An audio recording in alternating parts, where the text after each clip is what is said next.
Smack ਪੀ ਲਈ ਜ਼ਿਆਦਾ, ਉਦੋਂ ਸਮੈਕ ਦਾ ਦੌਰ ਚੱਲਦਾ। ਮਾਤਾ ਮੇਰੀ ਰਾਤ ਨੂੰ 9-10 ਵਜੇ ਨਾ ਮੇਰੇ ਮੂਹਰੇ ਇੱਦਾਂ ਰੋਟੀ ਪਾ ਕੇ ਰੱਖ ਗਏ।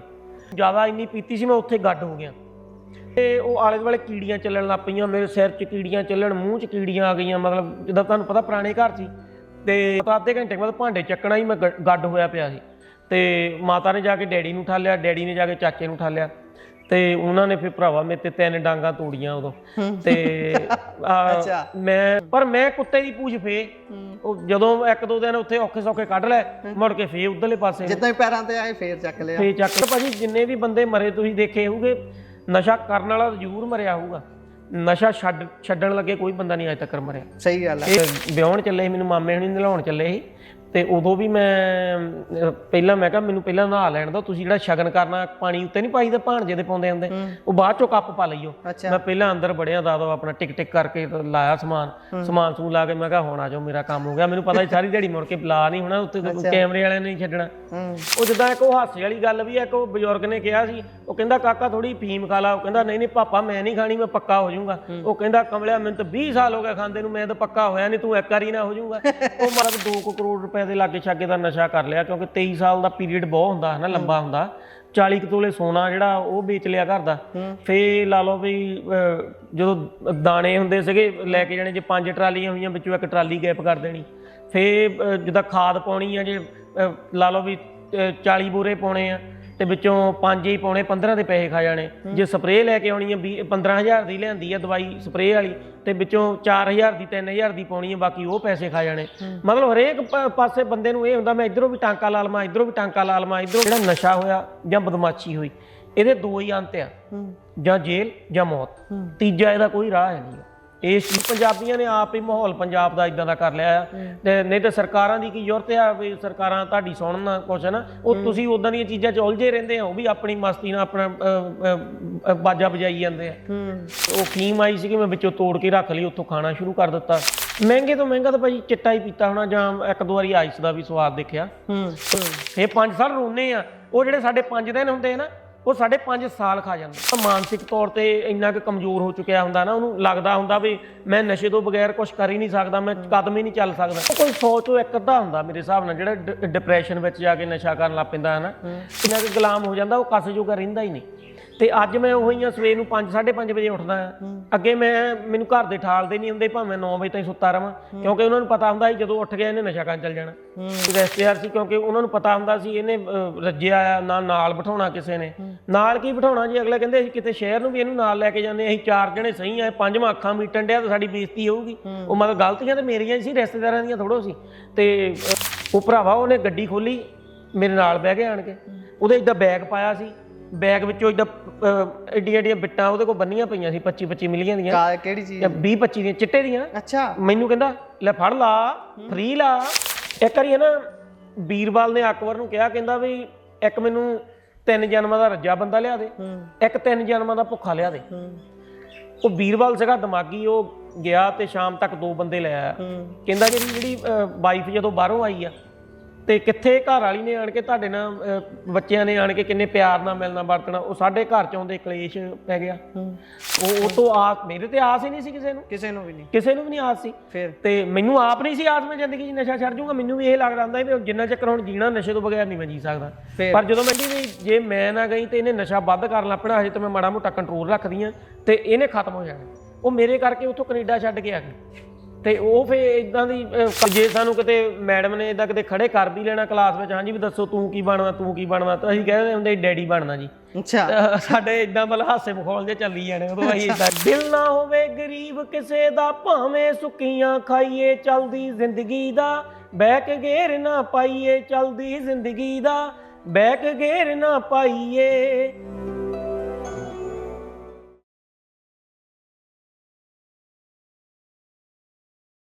ਸਤਿ ਸ਼੍ਰੀ ਅਕਾਲ। ਪੰਜਾਬੀ ਰੇਡੀਓ ਤੇ ਪੰਜਾਬੀ ਟੀਵੀ USA ਵੇਖਣਾ ਤੁਸੀਂ ਸ਼ੁਰੂ ਕਰ ਚੁੱਕੇ ਹੋ। ਪੋਡਕਾਸਟ ਦੇ ਵਿੱਚ ਤੁਹਾਡਾ ਸਾਰਿਆਂ ਦਾ ਬਹੁਤ-ਬਹੁਤ ਸਵਾਗਤ ਹੈ। ਪੋਡਕਾਸਟ ਤੁਹਾਡੇ ਬਹੁਤ ਹੀ ਕੰਮ ਦੀ ਹੋਊਗੀ, ਤੁਹਾਨੂੰ ਸੇਧ ਮਿਲੂਗੀ, ਮੋਟੀਵੇਸ਼ਨਲ ਪੋਡਕਾਸਟ ਤੁਸੀਂ ਇਸ ਨੂੰ ਕਹਿ ਸਕਦੇ ਹੋ। ਜ਼ਿੰਦਗੀ ਦੇ ਵਿੱਚ ਬੰਦਾ ਬਹੁਤ ਵਾਰੀ ਗਲਤੀਆਂ ਕਰ ਲੈਂਦਾ ਹੈ, ਕਈ ਵਾਰੀ ਕਈ ਸ਼ਿਕਾਰ ਹੋ ਜਾਂਦਾ ਹੈ ਕਈ ਤਰ੍ਹਾਂ ਦੀਆਂ ਚੀਜ਼ਾਂ ਦਾ ਵਿਅਕਤੀ, ਤੇ ਇਹੋ ਜਿਹੇ ਲੋਕਾਂ ਦੇ ਵੀ ਕਈ ਵਾਰ ਧੱਕੇ ਚੜ ਜਾਂਦਾ ਹੈ ਜਿੱਥੋਂ ਵਾਪਸ ਆਉਣਾ ਬਹੁਤਿਆਂ ਦੇ ਲਈ ਬਹੁਤ ਔਖਾ ਹੁੰਦਾ ਹੈ। ਪਰ ਜਿਹੜੇ ਉਸ ਜਗ੍ਹਾ ਤੋਂ ਵੀ ਪਰਤ ਕੇ ਦੁਬਾਰਾ ਇੱਕ ਸੁਚਾਰੂ ਰੂਪ ਦੇ ਵਿੱਚ ਚੱਲਣ ਵਾਲੀ ਜ਼ਿੰਦਗੀ 'ਚ ਪਰਤ ਆਉਂਦੇ ਨੇ, ਉਹ ਕਿਸੇ ਯੋਧੇ ਤੋਂ ਘੱਟ ਨਹੀਂ ਹੁੰਦੇ। ਅਨਕੈਪ ਯੋਧੇ ਉਹਨਾਂ ਨੂੰ ਕਹਿ ਸਕਦੇ ਆ। ਉਹਨਾਂ ਦੇ ਵਿੱਚੋਂ ਇੱਕ ਸਾਡੇ ਨਾਲ ਇੱਕ ਮੌਜੂਦ ਨੇ। ਸਾਡੇ ਨਾਲ ਇਸ ਸਮੇਂ ਮੌਂਟੀ ਮਾਨ ਹੁਣੀ ਬੈਠੇ ਹੋਏ ਨੇ। ਇਹਨਾਂ ਨੂੰ ਸੇਠ ਵੀ ਕਿਹਾ ਜਾਂਦਾ ਹੈ, ਪਿੰਡ ਦੇ ਵਿੱਚ ਸੇਠ ਵੱਜਦੇ ਨੇ। ਇਹਨਾਂ ਦੀ ਜ਼ਿੰਦਗੀ ਦੇ ਵੀ ਕਿੱਸੇ ਬਹੁਤ ਸ਼ਾਨਦਾਰ ਨੇ, ਇਸੇ ਕਰਕੇ ਇਹਨਾਂ ਨੂੰ ਪੋਡਕਾਸਟ ਦਾ ਹਿੱਸਾ ਬਣਾਇਆ ਹੈ। ਇਹਨਾਂ ਦੇ ਕੋਲੋਂ ਅਸੀਂ ਇਹਨਾਂ ਦੀ ਜ਼ਿੰਦਗੀ ਦੇ ਕਿੱਸੇ ਜਾਣਾਂਗੇ, ਕਿਉਂਕਿ ਪੰਜਾਬ ਦੇ ਵਿੱਚ ਇਸ ਸਮੇਂ ਜਿਸ ਤਰੀਕੇ ਦੇ ਨਾਲ ਬਹੁਤ ਸਾਰੇ ਵਿਦਵਾਨ ਮੰਨਦੇ ਨੇ ਕਿ ਛੇਵਾਂ ਦਰਿਆ ਜਿਹੜਾ ਹੈ ਉਹ ਨਸ਼ੇ ਦਾ ਚੱਲ ਰਿਹਾ ਹੈ, ਪਰ ਇਸ ਦੇ ਪਿੱਛੇ ਵੀ ਡੂੰਘੀਆਂ ਸਾਜ਼ਿਸ਼ਾਂ ਨੇ। ਇਸ ਨੂੰ ਬਹੁਤ ਚੰਗੇ ਤਰੀਕੇ ਦੇ ਨਾਲ ਪੰਜਾਬ ਦੇ ਵਿੱਚ ਲਿਆ ਕੇ ਪਰੋਸਿਆ ਗਿਆ ਤਾਂ ਕਿ ਲੋਕ ਇਸ ਦੇ ਵਿੱਚ ਉਲਝਣ। ਪੰਜਾਬ ਦੀ ਉਹ ਪੀੜ੍ਹੀ ਜਿਹੜੀ ਯੋਧਿਆਂ ਦੇ ਨਾਮਾਂ ਦੇ ਨਾਲ, ਯੋਧਿਆਂ ਦੀਆਂ ਕਹਾਣੀਆਂ ਦੇ ਨਾਲ ਪਲਣੀ ਸੀ, ਉਹ ਨਸ਼ਿਆਂ 'ਚ ਗੁਲਤਾਨ ਹੋ ਗਈ ਹੈ। ਬਹੁਤਾ ਸਮਾਂ ਨਾ ਲੈਂਦੇ ਹੋਏ ਮੈਂ ਮੌਂਟੀ ਮਾਨ ਹੋਣਾ ਦਾ ਸਵਾਗਤ ਕਰਦੇ ਹਾਂ। ਫਿਰ ਨਸ਼ਿਆਂ ਦੇ ਘੇਰੇ ਦੇ ਵਿੱਚ ਇਹ ਗੱਲ ਰਹੂਗੀ, ਬਾਕੀ ਜ਼ਿੰਦਗੀ ਦੇ ਹੋਰ ਪਹਿਲੂ ਵੀ ਫੋਲਾਂਗੇ, ਸਮਾਜ ਦੇ ਹੋਰ ਪਹਿਲੂ ਵੀ ਫੋਲਾਂਗੇ। ਸਤਿ ਸ਼੍ਰੀ ਅਕਾਲ ਜੀ। ਸਤਿ ਸ਼੍ਰੀ ਅਕਾਲ ਜੀ। ਪੰਜਾਬੀ ਟੀਵੀ USA ਤੇ Punjabi radio USA, Punjabi radio USA ਸਾਰੇ ਜਿੰਨੇ ਵੀ ਦਰਸ਼ਕ ਦੇਖਦੇ ਆ, ਉਹਨਾਂ ਦਾ ਦਿਲ ਦੀਆਂ ਗਹਿਰਾਈਆਂ ਤੋਂ ਧੰਨਵਾਦ ਕਰਦੇ ਆ, ਕਿਉਂਕਿ ਆਪਣਾ ਕੀਮਤੀ ਸਮਾਂ ਕੱਢ ਕੇ ਤੁਹਾਡੇ ਚੈਨਲ ਨੂੰ ਦੇਖਦੇ ਆ, ਪਸੰਦ ਕਰਦੇ ਆ। ਸਾਰਿਆਂ ਦਾ ਧੰਨਵਾਦ ਕਰਦੇ ਆ ਜੀ।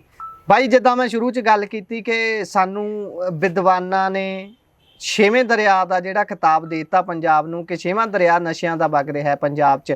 ਤੇ ਉਸ ਤੋਂ ਬਾਅਦ ਜਿਹੜੇ ਨੌਜਵਾਨਾਂ ਨੇ, ਜਿਹੜੇ ਬੱਚਿਆਂ ਨੇ ਯੋਧਿਆਂ ਦੀਆਂ, ਸੂਰਮਿਆਂ ਦੀਆਂ, ਹਰੀ ਸਿੰਘ ਨਲੂਏ ਹੋਣਾ ਦੀਆਂ ਕਹਾਣੀਆਂ, ਮਹਾਰਾਜਾ ਰਣਜੀਤ ਸਿੰਘ ਹੋਣਾ ਦੇ ਕਿੱਸੇ ਸੁਣ ਕੇ ਪਲਣਾ ਸੀ, ਵੱਡੇ ਹੋਣਾ ਸੀ, ਉਹ ਬਚਪਨ ਦੇ ਵਿੱਚ ਹੀ ਕਹਿ ਲਈਏ ਅੱਲੜ ਉਮਰੇ ਬਿਲਕੁਲ ਸਕੂਲੇ ਜਾਂਦੇ ਆ ਨਸ਼ੇ 'ਚ ਗੁਲਤਾਨ ਹੋ ਗਏ। ਬੀਤੇ ਦਿਨੀ ਆਪਾਂ ਬਹੁਤ ਸਾਰੀਆਂ ਇਹੋ ਜਿਹੀਆਂ ਵੀਡੀਓ ਵੀ ਦੇਖੀਆਂ ਕਿ ਸਕੂਲ ਦੇ ਵਿੱਚ ਹੀ ਬੱਚੇ ਬੀਅਰ ਪੀਣੀ ਸ਼ੁਰੂ ਕਰ ਦਿੰਦੇ ਨੇ, ਜਿਨ੍ਹਾਂ ਨੂੰ ਪਤਾ ਵੀ ਨਹੀਂ ਕਿ ਬੀਅਰ ਦੇ ਅਸਰ ਕੀ ਹੁੰਦੇ ਨੇ, ਉਹਦੇ ਵਿੱਚ ਕੀ ਹੁੰਦਾ ਹੈ। ਤੇ ਤੁਸੀਂ ਵੀ ਨਸ਼ਿਆਂ ਦੀ ਭੇਟ ਚੜੇ ਰਹੇ ਹੋ। ਸਭ ਤੋਂ ਪਹਿਲਾਂ ਤੁਹਾਡੀ ਜ਼ਿੰਦਗੀ ਤੋਂ ਸ਼ੁਰੂਆਤ ਕਰਦੇ ਹਾਂ। ਪਹਿਲੀ ਵਾਰ ਨਸ਼ੇ ਨਾਲ ਵਾਹ ਕਦੋਂ ਪਿਆ ਸੀ? ਕਿਉਂਕਿ ਤੁਸੀਂ ਉਸ ਚੀਜ਼ 'ਚੋਂ ਨਿਕਲ ਕੇ ਅੱਜ ਜਿੱਥੇ ਖੜੇ ਹੋ, ਇਹ ਵੀ ਕੋਈ ਕਰ ਸਕਦਾ ਹੈ। ਆਪਾਂ ਇਸੇ ਤੇ ਸ਼ੁਰੂ ਕਰਦੇ ਹਾਂ। ਪਹਿਲੀ ਵਾਰ ਨਸ਼ੇ ਨਾਲ ਵਾਹ ਕਦੋਂ ਤੇ ਕਿਵੇਂ ਪਿਆ? ਭਾਜੀ, ਸਭ ਤੋਂ ਪਹਿਲਾਂ ਤੁਸੀਂ ਗੱਲ ਕੀਤੀ ਆ ਵੀ ਪੰਜਾਬ ਜਿਹੜਾ 6 ਦਰਿਆਵਾਂ ਦੀ ਧਰਤੀ ਹੋ ਗਿਆ ਨਾ। ਮੇਰੇ ਹਿਸਾਬ ਨਾਲ ਪੰਜਾਬ ਜਿਹੜਾ ਆ ਉਹ ਇਸ ਵੇਲੇ ਇੱਕ ਦਰਿਆ ਦੀ ਧਰਤੀ ਆ, ਉਹ ਕੇਵਲ ਤੇ ਕੇਵਲ ਨਸ਼ੇ ਵਾਲਾ ਦਰਿਆ। ਕਿਉਂਕਿ ਆਪਣੇ 2.5 ਦਰਿਆ ਉਧਰ ਰਹਿ ਗਏ, 2.5 ਜਿਹੜੇ ਇੱਧਰ ਰਹਿ ਗਏ ਉਹ ਅਸੀਂ ਫੈਕਟਰੀਆਂ ਦਾ ਗੰਦਾ ਪਾਣੀ ਪਾ ਕੇ ਗੰਧਲੇ ਕਰ ਦਿੱਤੇ। ਤੇ ਜਿਹੜਾ ਇਸ ਵੇਲੇ ਪੰਜਾਬ ਵਿੱਚ ਦਰਿਆ ਵਗ ਰਿਹਾ, ਉਹ ਮੇਰੇ ਹਿਸਾਬ ਨਾਲ ਇੱਕ ਤੇ ਇੱਕ ਸਿਰਫ ਨਸ਼ੇ ਦਾ ਵਗ ਰਿਹਾ ਆ। ਜਿਨ੍ਹਾਂ ਘਰਾਂ ਵਿੱਚ ਇਹ ਦਰਿਆ ਜਿਹੜਾ ਵਗ ਰਿਹਾ ਆ, ਉਹਨਾਂ ਦੇ ਜਾ ਕੇ ਕਦੇ ਹਾਲਾਤ ਦੇਖੋ, ਉਹਨਾਂ ਮਾਵਾਂ ਨੂੰ ਜਾ ਕੇ ਪੁੱਛੋ, ਉਹਨਾਂ ਘਰ ਵਾਲੀਆਂ ਨੂੰ ਪੁੱਛੋ ਜਿਨ੍ਹਾਂ ਦੇ ਘਰ ਵਾਲੇ ਲੱਗੇ ਹੋਏ ਆ, ਉਹਨਾਂ ਬੱਚਿਆਂ ਨੂੰ ਪੁੱਛੋ ਜਿਨ੍ਹਾਂ ਦੇ ਮਾਪੇ ਲੱਗੇ ਹੋਏ ਆ। ਮਤਲਬ ਬੜਾ ਔਖਾ ਹੋ ਜਾਂਦਾ ਉਸ ਵੇਲੇ ਸਮਾਂ ਜਿਹੜਾ ਆ ਇਨਸਾਨ ਦੇ ਉੱਤੇ, ਕਿਉਂਕਿ ਉਸ ਪਰਿਵਾਰ ਦੇ ਜਿਹੜੇ ਹਾਲਾਤ ਆ ਬਹੁਤ ਮਾੜੇ ਹੋ ਜਾਂਦੇ ਆ। ਘਰੋਂ ਜਿੰਨਾ ਮਰਜ਼ੀ ਰੱਜਿਆ ਪੁੱਜਿਆ ਹੋਵੇ ਪਰਿਵਾਰ, ਉਹ ਜਿੱਦਾਂ ਖੂਹ ਖਾਲੀ ਹੋਣ ਵਾਲਾ ਜਿਹੜੀ ਕਹਾਵਤ ਆ ਨਾ, ਉਦੋਂ ਉੱਥੇ ਲੱਗਦੀ ਆ ਜਾ ਕੇ।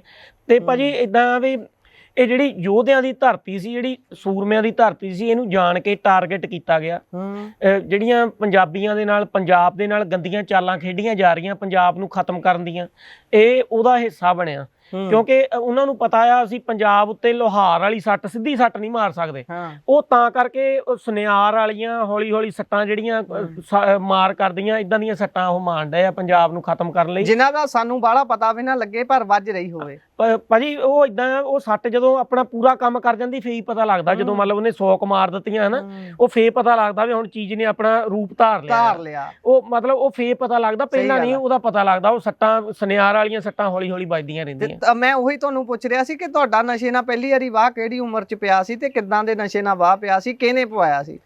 ਭਾਜੀ 13-14 ਸਾਲ ਦੀ ਉਮਰ ਵਿੱਚ ਮੈਂ ਜਦੋਂ ਛੋਟਾ ਜਿਹਾ ਸੀ, ਫੀਮ ਆਈ ਸੀ। ਉਦੋਂ ਪੜ੍ਹਦੇ ਸੀ ਤੁਸੀਂ ਉਦੋਂ? ਹਾਂਜੀ ਪੜ੍ਹਦਾ ਸੀ ਮੈਂ। 13-14 ਸਾਲ ਦੀ ਉਮਰ ਦੇ ਵਿੱਚ ਕਿਹੜਾ ਸੰਨ ਕਿਹੜਾ ਹੋਊਗਾ, ਕੁਝ ਪਤਾ ਹੈ? ਸੰਨ ਭਾਜੀ ਲਾ ਲਓ ਵੀ 20 ਦੇ ਏੜ ਲਾ ਲਓ, 2000 ਦੇ 2000 ਸੰਨ ਦੇ ਨੇੜੇ ਤੇੜੇ 2000 ਦੇ, ਹਾਂਜੀ ਉਹਦੇ ਏੜ ਗੇੜ ਲਾ ਲਓ। ਅੱਛਾ। ਤੇ ਉੱਥੇ ਉਦੋਂ ਸ਼ੁਰੂਆਤ ਜੀ ਹੋ ਗਈ ਤੇ ਉਹ ਫੀਮ ਆਈ ਸੀ ਕਿ ਮੈਂ ਵਿੱਚੋਂ ਤੋੜ ਕੇ ਰੱਖ ਲਈ, ਉੱਥੋਂ ਖਾਣਾ ਸ਼ੁਰੂ ਕਰ ਦਿੱਤਾ। ਤੇ ਉੱਥੋਂ ਦੌਰ ਚੱਲਦਾ ਹੌਲੀ ਹੌਲੀ। ਆਪੇ ਹੀ ਕਿਸੇ ਨੇ ਲਾਇਆ ਨਹੀਂ ਤੁਹਾਨੂੰ? ਨਹੀਂ ਭਾਜੀ, ਉਹ ਮੈਨੂੰ ਏਦਾਂ ਦੂਜਿਆਂ ਨੂੰ ਖਿਲਾਉਣ ਦਾ ਸ਼ੌਂਕ ਸੀ ਨਾ, ਉਹ ਨੰਬਰ ਬਣਾਉਣ ਦਾ ਨਵੇਂ ਮੁੰਡਿਆਂ ਵਿੱਚ ਜਿਹੜੇ ਆਪਣੇ ਉਮਰ ਤੋਂ ਵੱਡੇ। ਕਿੱਥੋਂ ਆਈ ਸੀ ਉਹ ਇਦਾਂ ਇਲੈਕਸ਼ਨ ਦਾ ਦੌਰ ਸੀਗਾ, ਮੈਨੂੰ ਇਹਦਾ ਰੱਖਣ ਨੂੰ ਫੜਾਈ ਸੀ, ਉਹ ਫਲਾਣੇ ਨੂੰ ਰੱਖਦੇ ਉੱਥੇ ਬਈ ਮੈਂ ਚੱਲਾ ਸੀਗਾ ਘਰ ਨੂੰ ਅੱਡੇ ਤੋਂ, ਤੇ ਉਹ ਚੀਜ਼ ਨੇ ਜਿੱਦਾਂ ਉੱਥੋਂ ਮਤਲਬ ਜਿੱਦਾਂ ਲੱਗ ਗਏ, ਜਿੱਦਾਂ ਮਤਲਬ ਥੋੜੇ ਦਿਨ ਰੱਖੀ ਕੋਲ, ਦੂਜਿਆਂ ਨੂੰ ਖਿਲਾਉਂਦੇ ਰਹੇ, ਫਿਰ ਆਪ ਖਾਣ ਲੱਗ ਪਏ। ਮਤਲਬ ਉਸ ਚੀਜ਼ ਨੇ ਹੌਲੀ ਹੌਲੀ ਜਾਂਦੇ ਇੰਨਾ ਕੁ ਇਸ ਚੀਜ਼ ਵਿੱਚ ਮਤਲਬ ਗਲਤਾਨ ਹੋ ਗਏ ਬਈ ਉਦੋਂ ਬਾਅਦ ਚ ਸ਼ੀਸ਼ੀਆਂ ਪੀਣੀਆਂ ਸ਼ੁਰੂ ਕਰ ਦਿੱਤੀਆਂ। ਫਿਰ ਤੁਹਾਨੂੰ ਪਤਾ ਕੋਰੈਕਸ ਦਾ ਦੌਰ ਆਇਆ ਹਨਾ, ਤੇ ਫਿਰ ਰੈਕਸ ਕਫ ਦਾ ਦੌਰ ਚੱਲਿਆ। ਫਿਰ ਉਦੋਂ ਬਾਅਦ ਚ ਆ ਗਿਆ ਦੌਰ ਆਪਣੇ ਆ ਜਿਹੜੇ ਸ਼ੀਸ਼ੀਆਂ ਹੁੰਦੀਆਂ, ਸ਼ੀਸ਼ੀਆਂ ਤੋਂ ਬਾਅਦ ਆ ਗਿਆ ਆਪਣੇ ਸਮੈਕ ਦਾ ਦੌਰ, ਤੇ ਉਹ ਫਿਰ ਜਿੱਦਾਂ ਮਤਲਬ ਉਦੋਂ ਬਾਅਦ ਚ ਚਿੱਟੇ ਦਾ ਦੌਰ ਆ ਗਿਆ। ਉਹ ਦੌਰ ਦੇ ਹਿਸਾਬ ਨਾਲ ਸਾਡੇ ਜਿਹੜੀ ਨਸ਼ਿਆਂ ਦੀ ਜਿਹੜੀ ਸਾਡੀ ਡੋਜ਼ ਉਹ ਉਦਾਂ ਹੀ ਚੇਂਜ ਹੁੰਦੀ ਗਈ। ਉਹ ਤੁਸੀਂ ਕਿੱਥੇ ਕਿਹੜਾ ਨਸ਼ਾ ਮਹਿੰਗੇ ਤੋਂ ਮਹਿੰਗਾ ਕਿਹੜਾ ਨਸ਼ਾ ਕੀਤਾ?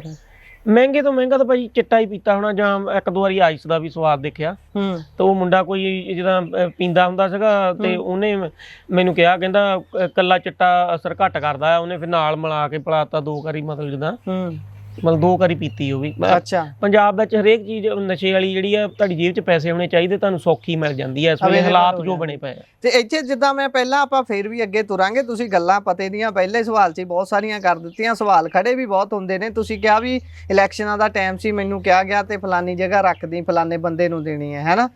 ਤੇ ਫਿਰ ਤਾਂ ਸਿੱਧੀ ਗੱਲ ਇਹ ਹੈ ਕਿ ਵੀ ਪੋਲੀਟੀਸ਼ੀਅਨ ਇਨਵੋਲਵ ਹੁੰਦੇ ਨੇ ਸਾਰੇ ਦੇ ਵਿੱਚ। ਜਦੋਂ ਸਿਆਸਤ ਦਾ ਜ਼ੋਰ ਹੁੰਦਾ ਪੂਰਾ, ਇਲੈਕਸ਼ਨਾਂ ਆਪਣੇ ਚਰਮ ਤੇ ਹੁੰਦੀਆਂ ਨੇ, ਉਸ ਸਮੇਂ ਇਹੋ ਜਿਹੀਆਂ ਚੀਜ਼ਾਂ ਦਾ ਬਹੁਤ ਆਦਾਨ ਪ੍ਰਦਾਨ ਹੁੰਦਾ।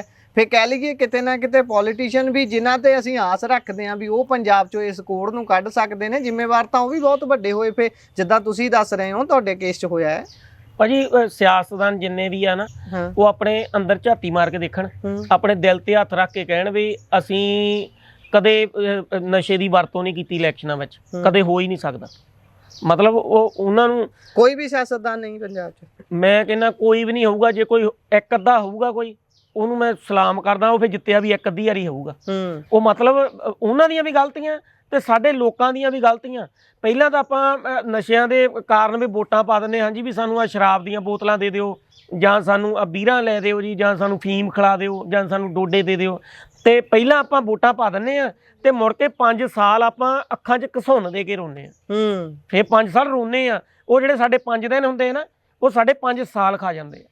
ਸਹੀ ਗੱਲ ਹੈ। ਉਹ ਜਿਹੜੇ ਅਸੀਂ ਨਾ 5 ਦਿਨ ਜਿਹੜੀ ਅਸੀਂ ਐਸ਼ ਕੀਤੀ ਹੁੰਦੀ ਹੈ, ਜਿਹੜੀ ਸ਼ਰਾਬਾਂ ਪੀਤੀਆਂ ਹੁੰਦੀਆਂ, ਭਾਤ ਦੇ ਨਸ਼ਿਆਂ ਦਾ ਸਵਾਦ ਚੱਖਿਆ ਹੁੰਦਾ, ਉਹ ਤਾਂ ਚਲੋ ਮਰਦ ਚੱਕ ਜਾਂਦੇ ਨੇ, ਫਸ ਕੀ ਕੌਣ ਜਾਂਦਾ? ਔਰਤਾਂ ਘਰ ਦੀਆਂ ਜਿਹੜੀਆਂ, ਉਹ ਜਿਨ੍ਹਾਂ ਨੇ ਘਰ ਸਾਂਭਣਾ ਹੁੰਦਾ, ਉਸ ਤੋਂ ਬਾਅਦ ਮਰਦ ਤਾਂ ਆਪਣਾ ਸਵਾਦ 5 ਦਿਨ ਦਾ ਲੈ ਕੇ ਪਾਸੇ ਹੋ ਜਾਂਦਾ ਵੋਟ ਪਾ ਕੇ, ਤੇ ਬੀਬੀਆਂ ਨੂੰ ਮੁੜ ਕੇ ਭੁਗਤਣਾ ਪੈ ਜਾਂਦਾ, ਜਿਨ੍ਹਾਂ ਦੇ ਘਰ ਸੱਖਣੇ ਹੋ ਜਾਂਦੇ ਨੇ। ਕਿਉਂਕਿ ਅਸੀਂ ਦੇਖਦੇ ਹਾਂ ਆਏ ਦਿਨ ਲਾਸ਼ਾਂ, ਕਦੀ ਕਿਸੇ ਸਟੇਡੀਅਮ 'ਚੋਂ ਲਾਸ਼ ਮਿਲਦੀ ਹੈ, ਜਿੱਥੋਂ ਸਟੇਡੀਅਮ 'ਚੋਂ ਖੇਡ ਕੇ ਨੌਜਵਾਨ ਨੇ ਕਿਸੇ ਵੱਡੇ ਪੱਧਰ ਤੇ ਪਹੁੰਚਣਾ ਹੁੰਦਾ। ਓਲੰਪਿਕ ਚੱਲ ਰਿਹਾ, ਆਪਾਂ ਦੇਖਦੇ ਹਾਂ ਕਿਵੇਂ ਮੱਲਾਂ ਮਾਰ ਰਹੇ ਨੇ ਹੋਰ ਵੱਖ-ਵੱਖ ਦੇਸ਼ਾਂ ਦੇ ਉੱਥੇ ਨੌਜਵਾਨ। ਉਸ ਤੋਂ ਬਾਅਦ ਕਿਸੇ ਖੇਤ ਖਲਿਆਣ 'ਚੋਂ ਲਾਸ਼ ਮਿਲਦੀ ਹੈ, ਕਿਸੇ ਆੜ 'ਚ ਮੁੱਦਾ ਪਿਆ ਹੁੰਦਾ ਨੌਜਵਾਨ, ਕਿਸੇ ਖਾਲੇ ਦੇ ਵਿੱਚ ਮੁੱਦਾ ਪਿਆ ਹੁੰਦਾ, ਕਿਸੇ ਚਲੇ ਦੇ ਵਿੱਚ ਮੁੱਦਾ ਪਿਆ ਹੁੰਦਾ, ਨੇ ਟੀਕਿਆਂ ਦੀਆਂ ਸਰਿੰਜਾਂ ਹੱਥਾਂ ਦੇ ਵਿੱਚ ਲੱਗੀਆਂ ਰਹਿ ਜਾਂਦੀਆਂ ਨੇ। ਇਹ ਸਾਰਾ ਕੁਝ ਦੇਖ ਕੇ ਕੀ ਲੱਗਦਾ ਤੁਹਾਨੂੰ ਕਿ ਅਸੀਂ ਪੰਜਾਬੀ ਪੋਲੀਟੀਸ਼ੀਅਨਾਂ ਨੂੰ ਤਾਂ ਅਸੀਂ ਦੇਈ ਜਾਂਦੇ ਦਵਾਈ ਵੀ ਉਹ ਗਲਤ ਨੇ, ਇੱਦਾਂ ਨੇ, ਫਲਾਨਾ ਨੇ, ਧਮਕਾਨਾ ਨੇ, ਪਰ ਗੱਲ ਤਾਂ ਸਾਡੀ ਵੀ ਜਵਾਬਦੇਹੀ ਤੈਅ ਹੁੰਦੀ ਆ ਨਾ। ਗਲਤ ਤਾਂ ਅਸੀਂ ਵੀ ਆ ਜਿਹੜੇ ਉਹਨਾਂ ਨੂੰ ਵਾਰ-ਵਾਰ ਮੌਕੇ ਵੀ ਤਾਂ ਅਸੀਂ ਦੇ ਰਹੇ ਹਾਂ ਨਾ। ਤੁਹਾਨੂੰ ਕੀ ਲੱਗਦਾ ਕਿ ਇੱਕ ਪੰਜਾਬੀ ਦੀ, ਇੱਕ ਸਿਟੀਜ਼ਨ ਦੀ ਕੀ ਜ਼ਿੰਮੇਵਾਰੀ ਬਣਦੀ ਹੈ ਇਸ ਸਾਰੀ ਸਥਿਤੀ ਦੇ ਵਿੱਚ? ਫਿਰ ਤੁਹਾਡੀ ਜ਼ਿੰਦਗੀ ਤੇ ਦੁਬਾਰਾ ਆਵਾਂਗੇ। ਭਾਜੀ ਜਿਹੜਾ ਇੱਕ ਸ਼ਹਿਰੀ ਹੁੰਦਾ, ਉਹਦੀ ਸਭ ਤੋਂ ਜਿਹੜੀ ਮੇਨ ਜ਼ਿੰਮੇਵਾਰੀ ਤਾਂ ਇਹੀ ਬਣਦੀ ਆ, ਉਹਨੂੰ ਇਹ ਸੋਚਣਾ ਚਾਹੀਦਾ ਵੀ ਮੈਂ ਸਹੀ ਬੰਦਿਆਂ ਨੂੰ ਚੁਣ ਕੇ ਅੱਗੇ ਲੈ ਕੇ ਆਵਾਂ। ਜੇ ਉਹ ਸਹੀ ਬੰਦਿਆਂ ਨੂੰ ਚੁਣ ਕੇ ਇਮਾਨਦਾਰ ਬੰਦਿਆਂ ਨੂੰ ਅੱਗੇ ਲੈ ਕੇ ਆਊਗਾ, ਤੇ ਆਪੇ ਹੀ ਤੁਹਾਡਾ ਚੰਗਾ ਹੋਣਾ, ਤੁਹਾਡਾ ਭਲਾ ਹੋਣਾ। ਤੇ ਜੇ ਆਪਾਂ ਹੁਣ ਜਿੱਦਾਂ ਮਗਰ ਲੱਗ ਕੇ ਕਿਸੇ ਦੇ ਉਹ ਫਲਾਨੇ ਪ੍ਰਧਾਨ ਨੇ ਕਹਿਤਾ ਜੀ, ਉਹਦੇ ਕਹਿਣ ਤੇ ਵੋਟਾਂ ਪਾਤੀਆਂ, ਮਾਮਾ ਭੂਆ ਫੁੱਫੜ ਦੇ ਜੀ, ਉਹ ਸਾਡੀ ਫਲਾਨੀ ਰਿਸ਼ਤੇਦਾਰ, ਸਾਡਾ ਜੀ ਇਹਨਾਂ ਦੇ ਮੁੰਡੇ ਨੇ ਬਾਹਰ ਕੈਨੇਡਾ ਅਮਰੀਕਾ ਵਿੱਚ ਮੁੰਡਾ ਸਾਂਭਿਆ ਆ, ਮਤਲਬ ਸਾਡਾ ਕੇਸ ਲੜ ਰਿਹਾ ਆ, ਉਹਦਾ ਭਤੀਜਾ ਲੜ ਰਿਹਾ ਆ, ਅਸੀਂ ਉਹਦੇ ਕਹਿਣ ਤੇ ਪਾ ਦੇਣੀ ਆ। ਉਹ ਮਤਲਬ ਇੱਦਾਂ ਦੀਆਂ ਜਿਹੜੀਆਂ ਚੀਜ਼ਾਂ ਆ, ਉਹ ਸਾਡੇ ਪੰਜਾਬ ਨੂੰ ਜਿਹੜਾ ਬਹੁਤ ਥੱਲੇ ਲੈ ਕੇ ਆਉਣ ਵਿੱਚ ਜਿਹੜਾ ਕਾਰਨ ਆ, ਇਹਨਾਂ ਚੀਜ਼ਾਂ ਦਾ ਕਾਰਨ ਆ। ਕਿਉਂਕਿ ਅਸੀਂ ਉਹਨਾਂ ਚੀਜ਼ਾਂ ਨੂੰ ਸਮਝੇ ਨਹੀਂ ਵੀ ਅਸੀਂ ਇਸ ਦੇ ਨਾਲ ਆਪਣੇ ਪੰਜਾਬ ਦੀ ਮਜ਼ਬੂਤੀ ਬਣਾਉਣੀ ਆ। ਜੇ ਅਸੀਂ ਸਹੀ ਬੰਦੇ ਚੁਣਾਂਗੇ, ਸਾਡਾ ਪੰਜਾਬ ਮਜ਼ਬੂਤ ਹੋਊਗਾ।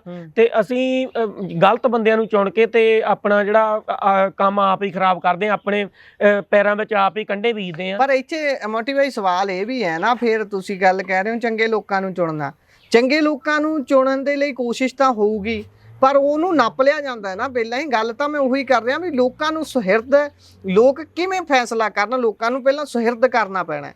ਲੋਕਾਂ ਨੂੰ ਇਹ ਸਿਖਾਉਣਾ ਪੈਣਾ ਹੈ ਕਿ ਭਾਈ ਤੁਹਾਡੇ ਲਈ ਠੀਕ ਕੀ ਹੈ, ਤੁਹਾਡੇ ਲਈ ਮਾੜਾ ਕੀ ਹੈ। ਇਹਨਾਂ ਦੋਨਾਂ ਚੀਜ਼ਾਂ 'ਚ ਜਦੋਂ ਉਹਨਾਂ ਨੂੰ ਫਰਕ ਪਤਾ ਲੱਗੂਗਾ, ਫੇਰ ਭਾਵੇਂ ਉਹਨਾਂ ਨੂੰ ਕੋਈ ਸ਼ਰਾਬ ਦੇਣ ਆਵੇ, ਚਾਹੇ ਸੂਟ ਦੇਣ ਆਵੇ, ਚਾਹੇ ਪੈਸੇ ਦੇਣ ਆਵੇ, ਉਹ ਡਟ ਕੇ ਖੜਨਗੇ, ਉਹ ਡਟ ਕੇ ਉਹਨੂੰ ਸਵਾਲ ਕਰਨਗੇ, ਭਾਈ ਅਸੀਂ 5 ਸਾਲ ਤੇਰੇ ਸੂਟ ਨਾਲ, ਤੇਰੀ ਸ਼ਰਾਬ ਨਾਲ ਨਹੀਂ ਕੱਢਣੇ, ਸਾਨੂੰ ਇਸ ਚੀਜ਼ ਦਾ ਹੱਲ ਚਾਹੀਦਾ, ਸਾਨੂੰ 5 ਸਾਲ ਤੇਰੀ ਅਵੇਲੇਬਿਲਟੀ ਚਾਹੀਦੀ ਹੈ, ਤੇਰੀ ਮੌਜੂਦਗੀ ਚਾਹੀਦੀ ਹੈ, ਜਿੱਥੇ ਸਾਨੂੰ ਲੋੜ ਹੈ, ਜਿੱਥੇ ਅਸੀਂ ਕੋਈ ਕੰਮ ਕਰਾਉਣਾ ਹੈ, ਤੂੰ ਉੱਥੇ ਆ ਕੇ ਖੜ ਸਾਡੇ ਨਾਲ, ਸਾਡੇ ਦੁੱਖ ਸੁੱਖ ਦਾ ਸਾਥੀ ਬਣ, ਜਿੱਥੇ ਸਾਨੂੰ ਦਿੱਕਤ ਹੁੰਦੀ ਹੈ ਉੱਥੇ ਸਾਡੇ ਅੱਗੇ ਲੱਗ, ਕਿਉਂਕਿ ਤੈਨੂੰ ਅਸੀਂ ਨੁਮਾਇੰਦਗੀ ਦਿੱਤੀ ਹੈ, ਤੂੰ ਸਾਡਾ ਇੱਕ ਤਰੀਕੇ ਦਾ ਪ੍ਰਧਾਨ ਬਣ ਕੇ ਅੱਗੇ ਤੁਰ। ਇਹ ਗੱਲ ਆ ਗਈ ਹੈ ਨਾ। ਇਹ ਸਾਰੀਆਂ ਚੀਜ਼ਾਂ 'ਚ ਮੈਨੂੰ ਲੱਗਦਾ ਬਹੁਤ ਵੱਡਾ ਕਨਫਲਿਕਟ ਹੈ ਸਾਡੇ ਇੱਥੇ। ਇਸੇ ਗੱਲੋਂ ਕਰਕੇ ਸਿੱਖਿਅਤ ਨਹੀਂ ਹੋਣ ਦਿੱਤਾ ਜਾਂਦਾ ਵੱਡੇ ਪੱਧਰ ਤੇ ਨੌਜਵਾਨਾਂ ਨੂੰ, ਕਿ ਜੇ ਉਹ ਸਿੱਖਿਅਤ ਹੋਣਗੇ ਉਹ ਸਵਾਲ ਕਰਨਗੇ, ਜੇ ਉਹ ਸਵਾਲ ਕਰਨਗੇ ਸਾਨੂੰ ਜਵਾਬ ਨਹੀਂ ਆਉਣਗੇ, ਜੇ ਜਵਾਬ ਨਹੀਂ ਆਉਣਗੇ ਤਾਂ ਸਾਨੂੰ ਇਹ ਕੁਰਸੀ ਤੋਂ ਲਾ ਕੇ ਪਾਸੇ ਸਿੱਟ ਦੇਣਗੇ। ਹੁਣ ਮੈਂ ਅੱਗੇ ਚੱਲਦਾ ਇੱਕ ਵਾਰ ਮੁੜ ਤੋਂ ਤੁਹਾਡੀ ਜ਼ਿੰਦਗੀ ਤੇ। ਕਿਹੋ ਜਿਹੀ ਉਹ ਫੀਲਿੰਗ ਹੁੰਦੀ ਹੈ ਜਦੋਂ ਬੰਦਾ ਪਹਿਲੀ ਵਾਰੀ ਨਸ਼ੇ ਦਾ ਸੇਵਨ ਕਰਦਾ ਹੈ? ਕਿਉਂਕਿ ਸਾਰਿਆਂ ਨੂੰ ਪਤਾ ਲੱਗੇ ਨਾ, ਜਿਹੜੇ ਹਾਲੇ ਨੌਜਵਾਨ ਪੀੜ੍ਹੀ ਪੁੰਗਰ ਰਹੀ ਹੈ, ਉਹਨਾਂ ਨੂੰ ਵੀ ਇਸ ਚੀਜ਼ ਦਾ ਗਿਆਨ ਹੋਵੇ ਕਿ ਘੱਟੋ ਘੱਟ ਉਹ ਸੰਭਲ ਜਾਣ ਵੀ ਭਾਈ ਇਹ ਜਿਹੜਾ 2-4 ਮਿੰਟ ਦਾ ਜਾਂ ਕਹਿ ਲਓ 2-4 ਦਿਨ ਦਾ ਜਿਹੜਾ ਇੱਕ ਸਕੂਨ ਜਿਹਾ ਤੁਹਾਨੂੰ ਮਿਲਦਾ ਹੈ, ਸਾਰੀ ਉਮਰ ਤੁਹਾਡੀ ਰੋਲ ਕੇ ਰੱਖ ਦਿੰਦਾ। ਕਿਹੋ ਜਿਹੀਆਂ ਫੀਲਿੰਗਸ ਕਿਹੋ ਜਿਹੀਆਂ ਆਉਂਦੀਆਂ ਨੇ ਜਦੋਂ ਬੰਦਾ ਪਹਿਲੀ ਵਾਰੀ ਨਸ਼ਾ ਕਰਦਾ ਹੈ, ਕਿਸੇ ਵੀ ਚੀਜ਼ ਦਾ ਸੇਵਨ ਕਰਦਾ ਹੈ, ਬੋਡੀ ਕਿੱਦਾਂ ਰਿਐਕਟ ਕਰਦੀ ਆ? ਜਦੋਂ ਬੰਦਾ ਭਾਜੀ ਪਹਿਲੀ ਵਾਰ ਸੇਵਨ ਕਰਦਾ, ਉਹਨੂੰ ਜਦੋਂ ਚੀਜ਼ ਹਿੱਟ ਕਰਦੀ ਆ ਤੇ ਉਹ ਜਦੋਂ ਅੱਖਾਂ 'ਚ ਥੋੜਾ ਸਰੂਰ ਜਿਹਾ ਆ ਜਾਂਦਾ ਆ, ਥੋੜਾ ਬੰਦਾ ਨਸ਼ੇ ਵਿੱਚ ਹੋ ਜਾਂਦਾ ਤੇ ਉਹਨੂੰ ਏਦਾਂ ਲੱਗਦਾ ਵੀ ਮੈਂ ਪਤਾ ਨਹੀਂ ਕਿਹੜੀ ਦੁਨੀਆ ਵਿੱਚ ਪਹੁੰਚ ਗਿਆ। ਉਹ 7ਵੇਂ ਅਸਮਾਨ ਤੇ ਆਪਣੇ ਵੱਲੋਂ ਪਹੁੰਚ ਜਾਂਦਾ, ਸਿਸਟਮ ਡਾਊਨ ਹੋ ਜਾਂਦਾ ਨਾ। ਪਰ ਉਹ ਚੀਜ਼ ਉਹਦੀ ਜ਼ਿੰਦਗੀ ਨੂੰ ਜਿਹੜੀ ਆ ਨਰਕ ਵੱਲ ਨੂੰ ਲੈ ਜਾਂਦੀ ਆ, ਉਹਦੀ ਜ਼ਿੰਦਗੀ ਨੂੰ ਮਤਲਬ ਉਹਨੂੰ ਪਤਾ ਨਹੀਂ ਲੱਗਦਾ, ਉਹ ਚਾਅ ਵਿੱਚ ਫਸਦਾ ਜਾਂਦਾ ਆ, ਪਰ ਉਹ ਜਾਂਦਾ ਨਿਗਾਰ ਵੱਲ ਨੂੰ ਹੀ ਆ। ਉਹਨੂੰ ਪਤਾ ਨਹੀਂ ਲੱਗਦਾ ਵੀ ਕਿਹੜੇ ਵੇਲੇ ਜਾ ਕੇ ਉਹ ਨਸ਼ੇ ਦਾ ਆਦੀ ਹੋ ਜਾਂਦਾ, ਹੌਲੀ ਸਟੈਪ ਬਾਏ ਸਟੈਪ ਕਰਦੇ ਕਰਦੇ। ਇਹ ਸਭ ਤੋਂ ਵੱਡੀ ਗੱਲ ਹੈ ਭਾਜੀ, ਜਿਹੜੇ ਨਵੇਂ ਮੁੰਡੇ ਆ ਨਾ, ਜਿੱਦਾਂ ਸਕੂਲਾਂ ਦੇ 10ਵੀਂ 12ਵੀਂ ਦੇ ਕਾਲਜਾਂ ਦੇ, ਇਹ ਉਹ ਇਸ ਚੀਜ਼ ਵਿੱਚ ਇੱਥੋਂ ਸ਼ੁਰੂ ਹੁੰਦੇ ਆ ਵੀ ਜਿੱਦਾਂ ਲਾ ਲਓ ਵੀ ਕਿਸੇ ਕੁੜੀ ਕੋਲ ਜਾਣਾ, ਮਿਲਣ ਘੁਮਾਉਣ ਫਿਰਾਉਣ ਜਾਣਾ, ਉਹਨੂੰ ਉਹ ਨਾਲ ਦੇ ਨੇ ਕਹਿ ਦੇਣਾ ਉਹ ਥੋੜਾ ਖਾ ਲਈ, ਉੱਥੇ ਜਾ ਕੇ ਗੱਲਾਂ ਵਧੀਆ ਕਰੂੰਗਾ।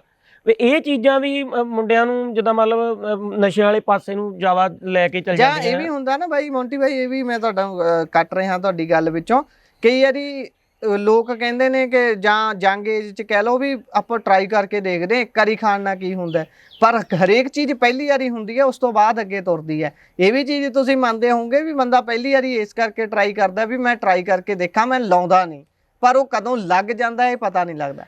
ਭਾਜੀ ਉਹ ਬੰਦੇ ਨੂੰ ਵਹਿਮ ਹੁੰਦਾ ਨਾ ਵੀ ਮੈਂ ਇੱਕ ਅੱਧੀ ਵਾਰੀ ਸਵਾਦ ਦੇਖ ਲੂੰਗਾ, ਮੈਨੂੰ ਕਿਹੜਾ ਕੁਛ ਹੋ ਜਾਣਾ, ਮੈਨੂੰ ਕਿਹੜਾ ਲੱਗ ਜਾਣੀ ਆ। ਉਹ ਜਿੱਦਾਂ ਇੱਕ ਉਹ ਹਾਸੇ ਵਾਲੀ ਗੱਲ ਵੀ ਇੱਕ ਉਹ ਬਜ਼ੁਰਗ ਨੇ ਕਿਹਾ ਸੀ, ਉਹ ਕਹਿੰਦਾ ਕਾਕਾ ਥੋੜੀ ਫੀਮ ਖਾ ਲਾ, ਉਹ ਕਹਿੰਦਾ ਨਹੀਂ ਪਾਪਾ ਮੈਂ ਨਹੀਂ ਖਾਣੀ, ਮੈਂ ਪੱਕਾ ਹੋ ਜਾਊਂਗਾ। ਉਹ ਕਹਿੰਦਾ ਕਮਲਿਆ ਮੈਨੂੰ ਤਾਂ 20 ਸਾਲ ਹੋ ਗਏ ਖਾਂਦੇ ਨੂੰ, ਮੈਂ ਤਾਂ ਪੱਕਾ ਹੋਇਆ ਨਹੀਂ, ਤੂੰ ਇੱਕ ਵਾਰੀ ਨਾ ਹੋ ਜਾਊਂਗਾ। ਉਹ ਮਤਲਬ ਏਦਾਂ ਦੀਆਂ ਗੱਲਾਂ ਬਾਤਾਂ, ਜਿੱਦਾਂ ਬੰਦੇ ਨੂੰ ਜਿਹੜਾ ਵਹਿਮ ਹੁੰਦਾ ਆ ਉਹ ਫਸਾ ਦਿੰਦਾ ਬੰਦੇ ਨੂੰ ਆਪਣੇ ਆਪ ਤੇ। ਜਿਹੜਾ ਕੌਨਫੀਡੈਂਸ ਹੁੰਦਾ ਨਾ ਵੀ ਮੈਂ ਕਿਹੜਾ ਇੱਕ ਵਾਰੀ ਖਾਣ ਨਾਲ ਮੈਨੂੰ ਕਿਹੜਾ ਕੁਛ ਹੋ ਜਾਣਾ, ਤੇ ਪਤਾ ਉਦੋਂ ਹੀ ਲੱਗਦਾ ਭਾਜੀ ਜਦੋਂ ਇੰਜਣ ਵੱਜ ਜਾਂਦਾ। ਇਹ ਚੀਜ਼ ਦਾ ਬਾਅਦ ਚੋਂ ਪਤਾ ਲੱਗਦਾ ਜਦੋਂ ਸਵੇਰ ਨੂੰ ਨਸ਼ੇ ਤੋਂ ਬਗੈਰ ਉੱਠਿਆ ਵੀ ਨਹੀਂ ਜਾਂਦਾ ਬੰਦੇ ਤੋਂ। ਅੱਛਾ, ਮਤਲਬ ਕਿ ਲਾ ਲਓ ਵੀ ਕਿੱਦਾਂ ਸ਼ੁਰੂਆਤ ਕਿੱਦਾਂ ਹੁੰਦੀ ਹੈ? ਜਦੋਂ ਮੰਨ ਲਓ ਤੁਸੀਂ ਦੱਸਿਆ ਵੀ ਸਰੂਰ ਹੁੰਦਾ, ਉਸ ਤੋਂ ਬਾਅਦ ਬਹੁਤ ਸਾਰੇ ਕਾਰਨ ਹੁੰਦੇ ਨੇ ਜਿਹੜੇ ਬੰਦੇ ਨੂੰ ਇੱਧਰ ਧੱਕਦੇ ਨੇ, ਪਰ ਜਦੋਂ ਬੰਦਾ ਮੰਨ ਲਓ ਵੀ ਰੂਟੀਨ 'ਚ ਕਰਨਾ ਸ਼ੁਰੂ ਕਰ ਦਿੰਦਾ, ਤਾਂ ਕਿਹੜੀ ਸਟੇਜ ਤੇ ਮੰਨਿਆ ਜਾਵੇ ਵੀ ਹੁਣ ਪੂਰੇ ਤੌਰ ਤੇ ਬੰਦਾ ਆਦੀ ਹੋ ਚੁੱਕਿਆ ਹੁੰਦਾ ਨਸ਼ੇ ਦਾ, ਵੀ ਹੁਣ ਜੇ ਉਹ ਕਰੂਗਾ ਨਸ਼ਾ ਤਾਂ ਹੀ ਜਿੰਦਾ ਰਹੂਗਾ, ਤਾਂ ਹੀ ਉਹ ਜ਼ਿੰਦਗੀ 'ਚ ਉੱਠ ਕੇ ਬੈੱਡ ਤੋਂ ਆਪਣੇ ਕੰਮਕਾਜ ਲਈ ਜਾ ਸਕੂਗਾ, ਅਦਰਵਾਈਜ਼ ਉਹਦਾ ਕੁਝ ਨਹੀਂ ਹੋਣਾ। ਇਹ ਕਿਹੜੀ ਲਾ ਲਓ ਵੀ ਆਪਾਂ ਕਿੰਨੇ ਕੁ ਸਮੇਂ ਦੇ ਵਿੱਚ ਐਦਾਂ ਦਾ ਹੋ ਜਾਂਦਾ ਬੰਦਾ? ਭਾਜੀ ਇਦਾਂ ਆਪਣੀ ਬੋਡੀ ਤੇ ਡਿਪੈਂਡ ਹੁੰਦਾ। ਜਿੱਦਾਂ ਹੁਣ ਕਈ ਬੰਦੇ ਆ ਜਿਹੜੇ ਉਹ ਮਹੀਨੇ ਕੁ ਵਿੱਚ ਹੀ ਪੱਕੇ ਹੋ ਜਾਂਦੇ ਆ, ਕਈ ਬੰਦੇ 3 ਮਹੀਨੇ। ਨਸ਼ੇ ਦਾ ਵੀ ਫਰਕ ਹੁੰਦਾ ਕਿਹੜਾ ਕਰ ਰਿਹਾ? ਹਾਂਜੀ ਨਸ਼ੇ ਦਾ ਵੀ ਫਰਕ ਹੁੰਦਾ ਆ। ਫਿਰ ਬਾਕੀ ਇਹ ਵੀ ਕਈ ਬੰਦੇ 3 ਮਹੀਨੇ ਲੱਗ ਜਾਂਦੇ ਕਈਆਂ ਨੂੰ ਪੱਕੇ ਹੋਣ ਚ। ਹੁਣ ਜਿੱਦਾਂ ਮਤਲਬ ਕਈਆਂ ਦੀ ਬੋਡੀ ਅੰਦਰੋਂ ਸਟਰੋਂਗ ਹੁੰਦੀ ਆ, ਉਹ ਜਿੱਦਾਂ ਮਤਲਬ ਜੇ ਜਿੱਦਾਂ 2-3 ਦਿਨ ਖਾ ਲਿਆ, ਇੱਕ ਦਿਨ ਨਾ ਵੀ ਖਾਦਾ, ਉਹਨਾਂ ਨੂੰ ਕੋਈ ਫਰਕ ਨਹੀਂ ਪੈਂਦਾ। ਪਰ ਹੌਲੀ ਹੌਲੀ ਜਿੱਦਾਂ ਜਿੱਦਾਂ ਟਾਈਮ ਲੰਘੀ ਜਾਂਦਾ ਆਪਣੀ ਬੋਡੀ ਉਸ ਚੀਜ਼ ਦੀ ਆਦੀ ਹੋਈ ਜਾਂਦੀ ਹੈ। ਜਿਹੜੇ ਆਪਣੇ ਅੰਦਰ ਚੰਗੀ ਪਾਵਰ ਹੁੰਦੀ ਆ ਬੋਡੀ ਦੇ ਵਿੱਚ, ਉਹ ਜਦੋਂ ਖਤਮ ਹੁੰਦੀ ਜਾਂਦੀ ਆ ਤੇ ਉਹ ਮਾੜੀ ਚੀਜ਼ ਹੈਵੀ ਹੁੰਦੀ ਜਾਂਦੀ ਆ, ਉਦੋਂ ਬੰਦਾ ਪੂਰੀ ਤਰੀਕੇ ਨਾਲ ਇਹਦੇ ਵਿੱਚ ਫਸ ਜਾਂਦਾ। ਫਿਰ ਤਾਂ ਬੰਦੇ ਨੂੰ ਇੱਦਾਂ ਵੀ ਮੰਜੇ ਤੋਂ ਉੱਠਿਆ, ਬੁਰਸ਼ ਕੀਤਾ, ਬੁਰਸ਼ ਕਰਕੇ ਤੇ ਮੁੜ ਕੇ ਉਹਨੂੰ ਇਹ ਹੁੰਦਾ ਵੀ ਮੈਂ ਚਾਹ ਪਾਣੀ ਰੋਟੀ ਪਾਣੀ ਨਾ ਖਾਵਾਂ, ਮੈਂ ਨਸ਼ਾ ਕਰ ਲਵਾਂ।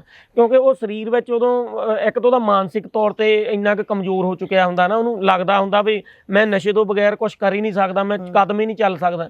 ਤੇ ਦੂਜੀ ਇਹ 'ਚ ਡਿਪਰੈਸ਼ਨ ਵੀ ਭੂਮਿਕਾ ਨਿਭਾਉਂਦਾ ਹੈ। ਜਿੱਦਾਂ ਬਹੁਤ ਸਾਰੇ ਲੋਕਾਂ ਨੂੰ ਸਵਾਲ ਜਦੋਂ ਕੀਤਾ ਜਾਂਦਾ ਹੈ, ਉਹ ਇਹ ਕਹਿੰਦੇ ਨੇ ਕਿ ਸਾਡੀ ਅੱਜ ਦੀ ਜਿਹੜੀ ਪੀੜ੍ਹੀ ਹੈ ਨਾ, ਉਹ ਡਿਪਰੈਸ਼ਨ ਦੀ ਬਹੁਤ ਸ਼ਿਕਾਰ ਹੈ। ਨਾ ਨੌਕਰੀ ਮਿਲ ਰਹੀ ਹੈ, ਨਾ ਕੁਝ ਹੋਰ ਹੋ ਰਿਹਾ ਹੈ, ਨਾ ਆਪਣਾ ਕੋਈ ਕੰਮਕਾਰ ਸੈੱਟ ਆ ਰਿਹਾ ਹੈ, ਮਾਪੇ ਅਲੱਗ ਤੋਂ ਬੋਲਦੇ ਨੇ, ਇਸ ਕਰਕੇ ਵੀ ਬੱਚੇ ਨਸ਼ੇ ਵੱਲ ਨੂੰ ਜਾ ਰਹੇ ਨੇ। ਡਿਪਰੈਸ਼ਨ ਕਿੰਨੀ ਕੁ ਭੂਮਿਕਾ ਨਿਭਾਉਂਦਾ ਹੈ ਨਸ਼ੇ ਵੱਲ ਜਾਣ ਤੋਂ? ਕਿਉਂਕਿ ਡਿਪਰੈਸ਼ਨ ਇਕੱਲਾ ਤਾਂ ਨਹੀਂ ਭੇਜੂਗਾ, ਬੰਦੇ ਦੀ ਜੇਬ 'ਚ ਪੈਸੇ ਵੀ ਹੋਣੇ ਚਾਹੀਦੇ ਨੇ, ਜਾਂ ਫਿਰ ਬੰਦੇ ਨੂੰ ਅਵੇਲੇਬਿਲਟੀ ਵੀ ਹੋਣੀ ਚਾਹੀਦੀ, ਬੰਦੇ ਨੂੰ ਸਾਥ ਵੀ ਹੋਣਾ ਚਾਹੀਦਾ। ਤੁਹਾਨੂੰ ਲੱਗਦਾ ਕਿ ਤੁਸੀਂ ਤਾਂ ਇਸ ਚੀਜ਼ 'ਚੋਂ ਨਿਕਲੇ ਹੋ ਕਿ ਡਿਪਰੈਸ਼ਨ ਇਸ ਦੇ ਵਿੱਚ ਵੱਡੀ ਭੂਮਿਕਾ ਨਿਭਾਉਂਦਾ ਹੈ ਕਿ ਬੰਦਾ ਨਸ਼ਾ ਕਰਨ ਲੱਗ ਜਾਂਦਾ? ਭਾਜੀ ਉਹ ਕੋਈ 100 ਚੋਂ ਇੱਕ ਅੱਧਾ ਹੁੰਦਾ ਮੇਰੇ ਹਿਸਾਬ ਨਾਲ ਜਿਹੜਾ ਡਿਪਰੈਸ਼ਨ ਵਿੱਚ ਜਾ ਕੇ ਨਸ਼ਾ ਕਰਨ ਲੱਗ ਪੈਂਦਾ ਹੈ ਨਾ। ਜ਼ਿਆਦਾ ਮੇਰੇ ਹਿਸਾਬ ਨਾਲ ਵੀ ਸੰਗਤ ਦਾ ਅਸਰ ਪੈਂਦਾ ਆ। ਜੇ ਡਿਪਰੈਸ਼ਨ 'ਚ ਹੋਊਗਾ ਬੰਦਾ ਵੱਧ ਤੋਂ ਵੱਧ ਸ਼ਰਾਬ ਤੱਕ ਚਲੇ ਜਾਊਗਾ, ਪਰ ਏਦਾਂ ਸਿੱਧੀ ਅਵੇਲਟੀ ਹੋ ਜਾਣੀ ਵੱਡੇ ਨਸ਼ੇ ਦੀ, ਉਹ ਤਾਂ ਔਖਾ ਕੰਮ ਹੈ। ਹਾਂ ਵੀ ਕੋਈ ਬੰਦਾ ਚਲੋ ਗਲਾਸੀ ਇੱਕ ਦੋ ਲਾਉਣ ਲੱਗ ਪੈਂਦਾ ਨਾ, ਡਿਪਰੈਸ਼ਨ ਦੂਰ ਕਰਨ ਨੂੰ, ਕੋਈ ਸਮੋਕ ਕਰਨ ਲੱਗ ਪੈਂਦਾ, ਉਹ ਮਤਲਬ ਉਹ ਚੀਜ਼ਾਂ ਕਾਰਨ ਤਾਂ ਬਣਦੀਆਂ ਇਹ, ਪਰ ਜਿੱਦਾਂ ਪ੍ਰੋਪਰ ਤਰੀਕੇ ਨਾਲ ਕਾਰਨ ਨਹੀਂ ਬਣਦਾ। ਮੁੱਖ ਕਾਰਨ ਨਹੀਂ ਕਹਿ ਸਕਦੇ। ਮੁੱਖ ਕਾਰਨ ਹੈਗਾ ਭਾਜੀ ਜਿੱਦਾਂ ਹਵਾਬਾਜੀ ਜਿਹੜੀ ਹੈ ਨਾ ਬੰਦੇ ਦੇ ਵਿੱਚ ਆ ਜਾਂਦੀ ਆ। ਮੈਂ ਵੱਡੇ ਮੁੰਡਿਆਂ ਨਾਲ ਰਵਾਂ, ਮੇਰੀ ਟੌਰ ਬਣੂਗੀ, ਇਹ ਖਾਂਦੇ ਆ ਮੈਂ ਵੀ ਖਾਵਾਂ, ਇਹ ਜਿਹੜੀਆਂ ਚੀਜ਼ਾਂ ਇਹ ਬੰਦੇ ਨੂੰ ਅਸਲੀ ਵਿੱਚ ਮਰਾਉਂਦੀਆਂ ਆ ਜ਼ਿਆਦਾ। ਜਾਂ ਜਿਨ੍ਹਾਂ ਦੇ ਘਰ ਵਿੱਚ ਕਈ ਜਿੱਦਾਂ ਮਤਲਬ ਘਰ ਦੇ ਵੇਚਦੇ ਆ ਤੇ ਉਹ ਬੱਚਾ ਹਜੇ ਆਪ ਨਹੀਂ ਖਾਂਦਾ, ਹੌਲੀ ਹੌਲੀ ਉਹ ਦੇਖਦਾ ਤੇ ਉਹ ਵੀ ਕਈ ਵੇਲੇ ਕਈ ਪਰਿਵਾਰ ਇਦਾਂ ਦੇ ਵੀ ਮੈਂ ਦੇਖੇ, ਉਹ ਵੀ ਉਹਨਾਂ ਦੇ ਬੱਚੇ ਵੀ ਸ਼ੁਰੂ ਹੋ ਜਾਂਦੇ ਆ, ਲੱਗ ਜਾਂਦੇ ਆ। ਮਾਰਨੇ ਨੇ ਆਪਣੇ ਤੇ ਤਾਂ ਹੋਣੀ ਆ, ਆਪਣੇ ਤੇ। ਹਾਂ, ਜੈਸੀ ਕਰਨੀ ਵੈਸੀ ਭਰਨੀ, ਆਪਾਂ ਨੂੰ ਸਾਰਾ ਕੁਝ ਨਾ ਪਤਾ ਆ ਇਹਨਾਂ ਚੀਜ਼ਾਂ ਦਾ। ਮਤਲਬ ਕਾਰਨ ਕਈ ਬਣ ਜਾਂਦੇ ਨਸ਼ਾ ਕਰਨ ਦੇ। ਤੇ ਜ਼ਿਆਦਾ ਜਦੋਂ ਤੁਸੀਂ ਭਾਜੀ ਸੰਗਤ ਹੀ ਜ਼ਿਆਦਾ ਜਿੱਦਾਂ ਮਤਲਬ, ਬਾਕੀ ਆਪਣੀ ਜੀਭ ਤੇ ਵੀ ਕੰਟਰੋਲ ਰੱਖਣਾ ਚਾਹੀਦਾ ਆ। ਹੁਣ ਤੁਸੀਂ ਨਹੀਂ ਖਾਧਾ ਨਸ਼ਾ ਅਜੇ ਤੱਕ, ਤੁਸੀਂ ਮਤਲਬ ਉਦਾਂ ਦੀ ਸੰਗਤ ਵਿੱਚ ਰਹਿ ਹੀ ਨਹੀਂ ਹੋਵੋਗੇ। ਹੁਣ ਜੇ ਮੈਂ ਆਪ ਉਹਨਾਂ ਵਿੱਚ ਜਾ ਕੇ ਬਹਿਣਾ ਹੈ, ਅੱਜ ਮੈਂ ਸਹੀ ਵੀ ਹਾਂ, ਮੈਂ ਇੱਕ ਦਿਨ ਸਹੀ ਰਹਿ ਲੂੰ, 2 ਦਿਨ ਸਹੀ ਰਹਿ ਲੂੰ, 3 ਦਿਨ ਰਹਿ ਲੂੰ, 4 ਦਿਨ ਰਹਿ ਲੂੰ, 5ਵੇਂ ਦਿਨ ਮੈਂ ਉਹਨਾਂ ਦੇ ਨਾਲ ਰਲਣਾ ਹੀ ਰਲਣਾ। ਕਹਿ ਲਈਏ ਖਰਬੂਜੇ ਨੂੰ ਦੇਖ ਕੇ ਖਰਬੂਜਾ ਰੰਗ ਫੜਦਾ ਹੈ, ਕਿਉਂਕਿ ਆਫਰ ਤਾਂ ਕਰਨੀ ਹੁੰਦੀ ਹੈ, ਸਾਡੇ ਆਪਣੇ ਤੇ ਵੀ ਡਿਪੈਂਡ ਕਰਦਾ ਹੁੰਦਾ ਹੈ। ਜਿੱਦਾਂ ਤੁਸੀਂ ਸੰਗਤ ਨਾਲ ਰਹੋਗੇ, ਜੇ ਉਹ ਕਿਤਾਬਾਂ ਪੜ੍ਹਦੇ ਨੇ ਤੁਹਾਨੂੰ ਕਿਤਾਬ ਆਫਰ ਕਰਨਗੇ, ਭਾਈ ਆਹ ਕਿਤਾਬ ਪੜ੍ਹ ਲਾ।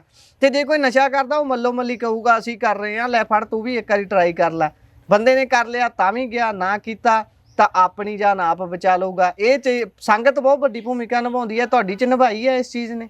ਹਾਂਜੀ ਭਾਜੀ, ਹੁਣ ਜਿੱਦਾਂ ਮੈਂ ਪਹਿਲਾਂ ਮੈਂ ਰਹਿੰਦਾ ਹੀ ਉੱਦਾਂ ਦੇ ਮੁੰਡਿਆਂ ਨਾਲ ਹੁੰਦਾ ਸੀ, ਮੇਰੇ ਫੋਨ 'ਚ ਨੰਬਰ ਹੀ ਉੱਦਾਂ ਦੇ ਬੰਦਿਆਂ ਦੇ ਹੁੰਦੇ ਸੀ ਜਿਹੜੇ ਨਸ਼ਾ ਕਰਦੇ ਹੁੰਦੇ ਸੀ।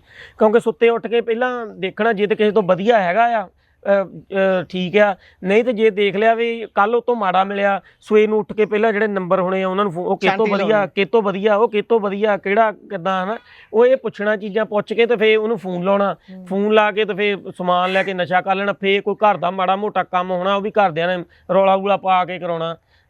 ਬੰਦਾ ਜਿਹੜਾ ਹੁੰਦਾ ਉਹ ਨਸ਼ੇ ਦਾ ਇੰਨਾ ਕੁ ਗੁਲਾਮ ਹੋ ਜਾਂਦਾ, ਉਹ ਕਾਸੇ ਜੋਗਾ ਰਹਿੰਦਾ ਹੀ ਨਹੀਂ। ਤੇ ਅੱਜ ਮੈਂ ਉਹੀ ਆ, ਸਵੇਰ ਨੂੰ 5-5:30 ਵਜੇ ਉੱਠਦਾ ਆ। ਅੱਗੇ ਮੈਨੂੰ ਘਰ ਦੇ ਠਾਲਦੇ ਨਹੀਂ ਹੁੰਦੇ, ਭਾਵੇਂ 9 ਵਜੇ ਤਾਈਂ ਸੁੱਤਾ ਰਵਾਂ, ਕਿਉਂਕਿ ਉਹਨਾਂ ਨੂੰ ਪਤਾ ਹੁੰਦਾ ਸੀ ਜਦੋਂ ਉੱਠ ਗਿਆ ਇਹਨੇ ਨਸ਼ਾ ਕਰਨ ਚੱਲ ਜਾਣਾ। ਮਤਲਬ ਇਹ ਚੀਜ਼ਾਂ ਹੋਣ ਲੱਗ ਪੈਂਦੀਆਂ ਘਰਾਂ ਦੇ ਵਿੱਚ। ਤੇ ਇਹ ਚੀਜ਼ਾਂ ਆਪਾਂ ਨੂੰ ਆਪ ਹੀ ਜਿੱਦਾਂ ਉਹ ਹਾਲਾਤ ਬੰਦੇ ਨੇ ਲੈ ਕੇ ਆਂਦੇ ਹੁੰਦੇ ਆ। ਤੇ ਹੁਣ ਮੈਂ 10.5 ਮਹੀਨਿਆਂ ਤੋਂ ਉਹੀ ਹਾਲਾਤ ਆਪਣੇ ਮਨ ਨੂੰ ਸਟਰੋਂਗ ਕੀਤਾ ਤੇ ਆਪਣੇ ਆਪ ਤੇ ਕੰਟਰੋਲ ਕੀਤਾ ਵੀ ਉਸ ਚੀਜ਼ ਤੋਂ ਮੈਂ ਦਲਦਲ ਵਿੱਚੋਂ ਨਿਕਲ ਕੇ ਮੈਂ ਆਪ ਜ਼ਿੰਦਗੀ ਜੀਣੀ ਆ। ਤੇ ਭਾਵੇਂ ਹਜੇ ਮੈਨੂੰ ਲੋਕ ਅਸੈਪਟ ਕਰਨ ਚਾਹੇ ਨਹੀਂ ਕਰਨ, ਉਸ ਚੀਜ਼ ਨੂੰ ਟਾਈਮ ਲੱਗੇ, ਮੈਨੂੰ ਉਹ ਨਹੀਂ ਮੈਂ ਬੋਦਰ ਕਰਦਾ ਹੈਗਾ। ਮੈਨੂੰ ਇਹ ਆ ਮੈਂ ਆਪਣੀ ਜ਼ਿੰਦਗੀ ਕਿੱਦਾਂ ਵਧੀਆ ਤਰੀਕੇ ਨਾਲ ਜੀਣੀ ਆ। ਜਿਹੜੇ ਮੇਰੇ ਬਚੇ ਹੋਏ ਸਾਹ ਆ ਉਹ ਨਸ਼ੇ ਤੋਂ ਬਗੈਰ ਕਿੱਦਾਂ ਰਹਿਣ, ਉਹਦੇ ਲਈ ਮੈਂ ਐਫਰਟ ਕਰਦਾ ਹਾਂ। ਜਿੱਦਾਂ ਖੇਤੀ ਕਰਦਾ ਹਾਂ, ਇੰਟਰਵਿਊ ਕੋਈ ਲੈਣ ਆ ਗਿਆ, ਭਰਾ ਕੋਈ ਆ ਜਾਂਦਾ ਆ, ਤੇ ਆਪਣਾ ਚੈਨਲ ਮੇਰਾ ਹੈਗਾ, ਮੈਂ ਉੱਤੇ ਵੀ 1-2 ਵੀਡੀਓ ਮੋਂਟੀ ਮਾਨ ਦੇ ਨਾਮ ਤੇ ਪਾ ਦਿੰਦਾ ਹੁੰਦਾ ਹਨਾ। ਮਤਲਬ ਆਪਣੇ ਆਪ ਨੂੰ ਬਿਜ਼ੀ ਰੱਖਣਾ। ਜੇ ਮੈਂ ਵਿਹਲਾ ਰਹੂੰਗਾ ਤੇ ਫੇਰ ਆਲੇ ਦੁਆਲੇ ਜਦੋਂ ਆਪਾਂ ਲੰਘ ਕੇ ਆਏ ਉੱਥੇ 4-5 ਜਣੇ ਬੈਠੇ ਸੀ, ਉਹ ਵੀ ਖਾਣ ਪੀਣ ਵਾਲੇ ਸੀ, ਫੇਰ ਤਾਂ ਆਪਾਂ ਮਤਲਬ ਉਧਰ ਨੂੰ ਜਾਣਾ ਹੀ ਜਾਣਾ ਹਨਾ। ਵੀ ਵਿਹਲੇ ਬੰਦੇ ਨੇ ਕੀ ਕਰਨਾ, ਵਿਹਲੇ ਬੰਦਿਆਂ 'ਚ ਹੀ ਬਹਿਣਾ ਜਾ ਕੇ। ਤੇ ਜੇ ਹੁਣ ਮੇਰੇ ਤੋਂ ਟਾਈਮ ਹੀ ਨਹੀਂ ਹੈਗਾ ਤੇ ਮੈਂ ਸਾਰੀ ਦਿਹਾੜੀ ਆਪਣਾ ਬਿਜ਼ੀ ਆ, ਕਦੇ ਇੱਧਰੋਂ ਆ ਗਏ, ਆਉਣ ਨੂੰ ਚਲ ਗਏ, ਆ ਬਸ ਏਦਾਂ ਹੀ ਜ਼ਿੰਦਗੀ ਸਿਖਾਲੀ ਹੋਈ ਆ, ਆਪਣੇ ਵਧੀਆ ਤਰੀਕੇ ਨਾਲ ਨਿਕਲੀ ਜਾਂਦੀ ਆ। ਬਾਕੀ ਜ਼ਿਆਦਾ ਸੰਗਤ ਜਿਹੜੀ ਆ ਉਹ ਹੁਣ ਉਹਨਾਂ ਬੰਦਿਆਂ ਦੇ ਨਾਲ ਰਹੀਦਾ ਆ ਜਿਹੜੇ ਬੰਦਿਆਂ ਨੇ ਨਸ਼ਾ ਛੱਡਿਆ ਆ ਤੇ ਮੇਰੇ ਨਾਲੋਂ ਵੱਧ ਟਾਈਮ ਹੋ ਗਿਆ, ਉਹਨਾਂ ਦੇ ਨਾਲ ਵੀ ਰਹਿੰਦੇ ਆ। ਕਿਉਂਕਿ ਉਹਨਾਂ ਤੋਂ ਸਿੱਖਣ ਨੂੰ ਮਿਲਦਾ ਆ ਵੀ ਅਸੀਂ ਕਿੱਦਾਂ ਇਸ ਚੀਜ਼ ਤੋਂ ਬਚੇ ਰਹੇ, ਕਿਹੜੇ ਮੋੜ ਤੋਂ ਅਸੀਂ ਕਿੱਦਾਂ ਨਿਕਲੇ ਆ, ਕਿਹੜੀ ਚੀਜ਼ ਨੇ ਸਾਨੂੰ ਦੁਬਾਰਾ ਉਸ ਚੀਜ਼ ਵੱਲ ਧੱਕਣ ਦੀ ਕੋਸ਼ਿਸ਼ ਕੀਤੀ, ਪਰ ਅਸੀਂ ਇਸ ਯਤਨ ਦੇ ਨਾਲ ਉਹਦੇ ਵਿੱਚੋਂ ਨਿਕਲ ਗਏ ਆ।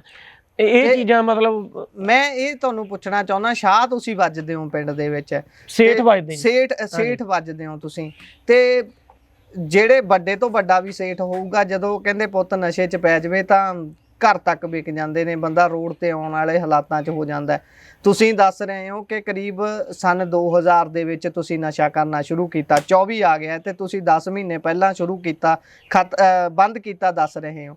ਇਹਦਾ ਮਤਲਬ ਆਪਾਂ ਕੁੱਲ ਮਿਲਾ ਕੇ ਚੱਲੀਏ ਤਾਂ 23 ਸਾਲ ਤੱਕ ਤੁਸੀਂ ਨਸ਼ੇ ਦਾ ਸੇਵਨ ਕੀਤਾ।